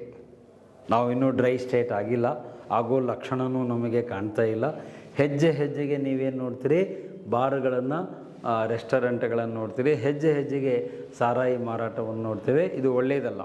ನಾವು ಗಾಂಧೀಜಿಯವರ ಬಗ್ಗೆ ನಿಜವಾದ ಗೌರವ ಕಾಳಜಿ ತೋರಿಸೋದಾದರೆ ಈ ಸಾರಾಯಿಯನ್ನು ನಿಷೇಧ ಮಾಡಬೇಕು, ಕಂಪಲ್ಸರಿ ಮಾಡಬೇಕು. ಯಾಕೆಂದರೆ ಇದರಿಂದ ಎರಡು ಹಾನಿ ಇದೆ. ಒಂದು, ಕುಡಿದಂಥ ವ್ಯಕ್ತಿಯ ಆರೋಗ್ಯ ಹಾನಿಯಾಗುತ್ತೆ, ಆರೋಗ್ಯ ಹಾಳಾಗುತ್ತೆ. ಇನ್ನೊಂದು, ಅವನ ಕುಟುಂಬ ಬದುಕು ಹಾಳಾಗುತ್ತೆ. It will destroy your health, it will destroy your family, it will destroy the society at large. ಹಾಗಾಗಿ ಇಲ್ಲಿ ಒಂದು ವಾದ ಇದೆ, ಅದನ್ನು ಹೇಳಿ ಚರ್ಚೆ ಮುಗಿಸ್ತೇನೆ. ಭಾಳ ಜನ ನನಗೆ ವಾದ ಮಾಡೋದೇನು, ಸರ್ ಸರ್ಕಾರಕ್ಕೆ ಇನ್ಕಮ್ ಬರೋದೇ ಇದರಿಂದ. ಇದನ್ನು ಭಾಳ ಜನ ಹೇಳ್ತಾರೆ. ಇವನ್ ನಮ್ಮ ಮಂತ್ರಿ ಮಹೋದಯರು ಕೂಡ ಹೇಳ್ತಾರೆ, ಸರ್ ನಮಗೆ ದುಡ್ಡು ಬರೋದೇ ಅಬಕಾರಿ ಇಲಾಖೆಯಿಂದ. ಇದಕ್ಕೊಂದು ಡಿಪಾರ್ಟ್ಮೆಂಟ್ ಇದೆ, ಎಕ್ಸೈಸ್ ಡಿಪಾರ್ಟ್ಮೆಂಟ್ ಅಂತ ಕರೀತಾರೆ. ಅವ್ರದ್ದು ಕೆಲಸ ಇದು, ಅವರು ಇದನ್ನು ಮಾಡುವಂಥದ್ದು. ಅವ್ರು ಹೇಳ್ತಾರೆ, ಸರ್ ನಮಗೆ ಜಾಸ್ತಿ ಗೌರ್ಮೆಂಟಿಗೆ ದುಡ್ಡು ಬರೋದೇ ಸಾರಾಯಿ ಮಾರಾಟದಿಂದ. ಆದರೆ ನಾನು ಕೇಳುವ ನೇರ ಪ್ರಶ್ನೆ, ಸರ್ಕಾರಕ್ಕೆ ಜನರ ಆರೋಗ್ಯವನ್ನು ಹಾಳು ಮಾಡಿ ಬಂದಂಥ ದುಡ್ಡೇ ಬೇಕಾ? ಸರ್ಕಾರಕ್ಕೆ ಜನರ ಬದುಕನ್ನು ಹಾಳು ಮಾಡಿ ಅದರಿಂದ ಬಂದ ದುಡ್ಡೇ ನಿಮಗೆ ಸರ್ಕಾರಕ್ಕೆ ಬೇಕಾ? ಯಾಕೆ ಬೇರೆ ರೀತಿಯಿಂದ ದುಡ್ಡು ನಿಮಗೆ ತೆಗೆದುಕೊಳ್ಳೋಕ್ಕಾಗೋದಿಲ್ವ? ಇದರಿಂದನೇ ನಿಮಗೆ ದುಡ್ಡು ಬರಬೇಕಾ? So it's not right. ನೀವು ಒಬ್ಬ ವ್ಯಕ್ತಿಯ ಬದುಕನ್ನು ಆರೋಗ್ಯವನ್ನು ಹಾಳು ಮಾಡಿ ಅವನಿಂದ ಬಂದ ದುಡ್ಡಿಂದ ನಾವು ಸರ್ಕಾರ ನಡೆಸ್ತೀವಿ ಅನ್ನೋದು ಮೂರ್ಖತನ ಆಗುತ್ತೆ. It's not a reasonable step by the government. So ಇಲ್ಲಿ ಆದಾಯಕ್ಕಿಂತ ಹೆಚ್ಚಾಗಿ ಆರೋಗ್ಯ ಮುಖ್ಯ, ಅದನ್ನು ನೆನ್ಪಿಟ್ಕೊಳ್ಳಿ. Health is more important than revenue. ನೀವು ಬರೀ ಆದಾಯ ಬರುತ್ತೆ ಅಂತ ಬಾರ್ಗಳನ್ನು ಬೆಳೆಸ್ತಾ ಹೋದರೆ ಒಂದೊಂದು ದಿವಸ ನಮ್ಮ ರಾಜ್ಯ ಬರೀ ಕುಡುಕರ ರಾಜ್ಯ ಆಗಿ ಹೋಗುತ್ತೆ. ಆ ರಾಜ್ಯವನ್ನು ಕುಡುಕರ ರಾಜ್ಯ ಅಂತ ಕರೀಬೇಕಾಗುತ್ತೆ. ಎಲ್ಲಿ ಹೋದಲ್ಲಿ ಕುಡುಕರದೇ ಹಾವಳಿ ಜಾಸ್ತಿ ಆಗುತ್ತೆ. ಮತ್ತು ಅಷ್ಟೇ ಅಲ್ಲ, ನೀವೆಲ್ಲ ಇದರಲ್ಲಿ ಕರೆಂಟ್ ಅಫೇರ್ಸಲ್ಲಿ ಓದಿರ್ತೀರಿ, ಕುಡಿತದಿಂದ ಇವತ್ತು ಅಪರಾಧಗಳು ಕೂಡ ಜಾಸ್ತಿ ಆಗ್ತಾಯಿವೆ. ಎಲ್ಲಿ ಡ್ರಿಂಕಿಂಗ್ ಜಾಸ್ತಿ ಇರುತ್ತೆ ಅಲ್ಲಿ ಕ್ರೈಮ್ ರೇಟ್ ಕೂಡ ಜಾಸ್ತಿ ಇದೆ, ಅಪರಾಧದ ಪ್ರಮಾಣ ಹೆಚ್ಚಾಗ್ತಾಯಿದೆ. ಯಾಕಂದರೆ ವ್ಯಕ್ತಿ ಮದ್ಯಪಾನವನ್ನು ಮಾಡಿದಾಗ ಅವನ ಬುದ್ಧಿ ಅವನ ಸ್ಥಿಮಿತದಲ್ಲಿರಲ್ಲ, ನಾನೇನು ಮಾಡ್ತೀನಿ ಎನ್ನುವ ಪ್ರಜ್ಞೆ ಅವನಿಗೆ ಗೊತ್ತಿರಲ್ಲ. ಆವಾಗಲೇ ಅಪರಾಧ ಆಗ್ಬೋದು. ಅದು ಕೊಲೆ ಆಗ್ಬೋದು, ಅತ್ಯಾಚಾರ ಆಗ್ಬೋದು, ರೇಪ್ ಆಗ್ಬೋದು, ಹಲ್ಲೆ ಮಾಡೋದಿರ್ಬೋದು, ಆ್ಯಸಿಡ್ ಉಗ್ಗುವಂಥದ್ದು ಇರ್ಬೋದು. ಯಾವುದೇ ಕ್ರೂರ ಅಪರಾಧಗಳು ಯಾವಾಗ ನಡೀತವೆ ಅಂದರೆ ಆ ವ್ಯಕ್ತಿ ಮದ್ಯದ ಅಮಲಿನಲ್ಲಿದ್ದಾಗ, ನಿಶೆಯಲ್ಲಿದ್ದಾಗ ಅವನೇನು ಮಾಡ್ತೀನಿ ಅನ್ನುವ ತಿಳುವಳಿಕೆ ಅವನಿಗಿರಲ್ಲ. ಹಾಗಾಗಿ ಆ ಅಪರಾಧ ಪ್ರಮಾಣವನ್ನು ತಗ್ಗಿಸಬೇಕು ಅಂದರೆ ನಾವು ಮದ್ಯಪಾನ ಮಾರಾಟವನ್ನು ನಿಷೇಧ ಮಾಡಲೇಬೇಕು. ಇದರಲ್ಲಿ ಎರಡನೇ ಮಾತೇ ಇಲ್ಲ. Because it is Gandhian principle. ನೀವು ಗಾಂಧೀಜಿಯವರನ್ನು ಬರೀ ರಾಷ್ಟ್ರಪಿತ ಅಂತೇಳಿ ಒಂದು ಫೋಟೋ ಹಾಕಿ ಅದಕ್ಕೆ ಹಾರ ಹಾಕಿಬಿಟ್ರೆ ಅಲ್ಲಿಗೆ ಮುಗಿಲಿಲ್ಲ. ತಮಾಷೆ ಏನು ಗೊತ್ತಾ, ಅದನ್ನು ಹೇಳಿದರೆ ನೀವೆಲ್ಲರೂ ನಗ್ತೀರಿ. ಗಾಂಧಿ ಜಯಂತಿ ದಿವಸ ಹಾಲಿಡೇ ಕೊಟ್ಟಿರ್ತಾರೆ, ಗೌರ್ಮೆಂಟ್ ಹಾಲಿಡೇ ಇರುತ್ತೆ. ಅವತ್ತೇ ನಮ್ಮ ಜನ ಕುಡಿದ್ಬಿಟ್ಟು ಆ ಗಾಂಧಿ ಸ್ಟ್ಯಾಚು ಮುಂದೆ ಹೋಗಿ ಹೊತ್ಕೊಂಡು ಬಿದ್ದಿರ್ತಾರೆ. ಗಾಂಧಿ ಸ್ಟ್ಯಾಚು ಮುಂದನ್ನು ತೂರಾಡ್ಕೊಂಡು ಬಿದ್ದಿರ್ತಾರೆ. ಇದಕ್ಕಿಂತ ದೊಡ್ಡ ವಿಡಂಬನೆ ಇನ್ನೊಂದಿಲ್ಲ ಅಂತ ಹೇಳ್ತೀವಿ. ಮತ್ತು ಸರ್ಕಾರಗಳು ಕೂಡ ಹೆಂಗೆ ಮಾಡ್ತವೆ ಅಂದರೆ ಅಕ್ಟೋಬರ್ 2ರಂದು ಬಾರ್ಗಳಿಗೆ ರಜೆ ಅಂತ ಕೊಟ್ಟಿರ್ತಾರೆ. ಅವ್ರು ಬಾರ್ ಯಾವೂ ತೆಗೆದಿರೋದಿಲ್ಲ. ಬಟ್ ಜನ ಎಷ್ಟು ಬುದ್ಧಿವಂತರು ಅಂದರೆ ಅಕ್ಟೋಬರ್ 1ಕ್ಕೆ ನಾವು ಪರ್ಚೇಸ್ ಮಾಡಿ ಇಟ್ಕೊಂಡ್ಬಿಟ್ಟಿರ್ತಾನೆ. ಅಕ್ಟೋಬರ್ 1ಕ್ಕೆ ಮನೆ ತುಂಬ ಎಲ್ಲ 20 ಬಾಟ್ಲ್ ಇಟ್ಕೊಂಡು ಕೂತು ಬಿಟ್ಟಿರ್ತಾನೆ. ಅಕ್ಟೋಬರ್ 2 ಅಲ್ಲೇ ಗಾಂಧಿ ಫೋಟೋ ಮುಂದೆ ಓಡಾಡ್ತಿರ್ತಾನೆ. ಸೊ ಇದು ಗಾಂಧೀಜಿಯವರಿಗೆ ನಾವು ಮಾಡುವ ದೊಡ್ಡ ಅಪಚಾರ ಆಗುತ್ತೆ. ಸೊ ನಾವು ಆ ಥರ ಮಾಡೋದು ಬೇಡ.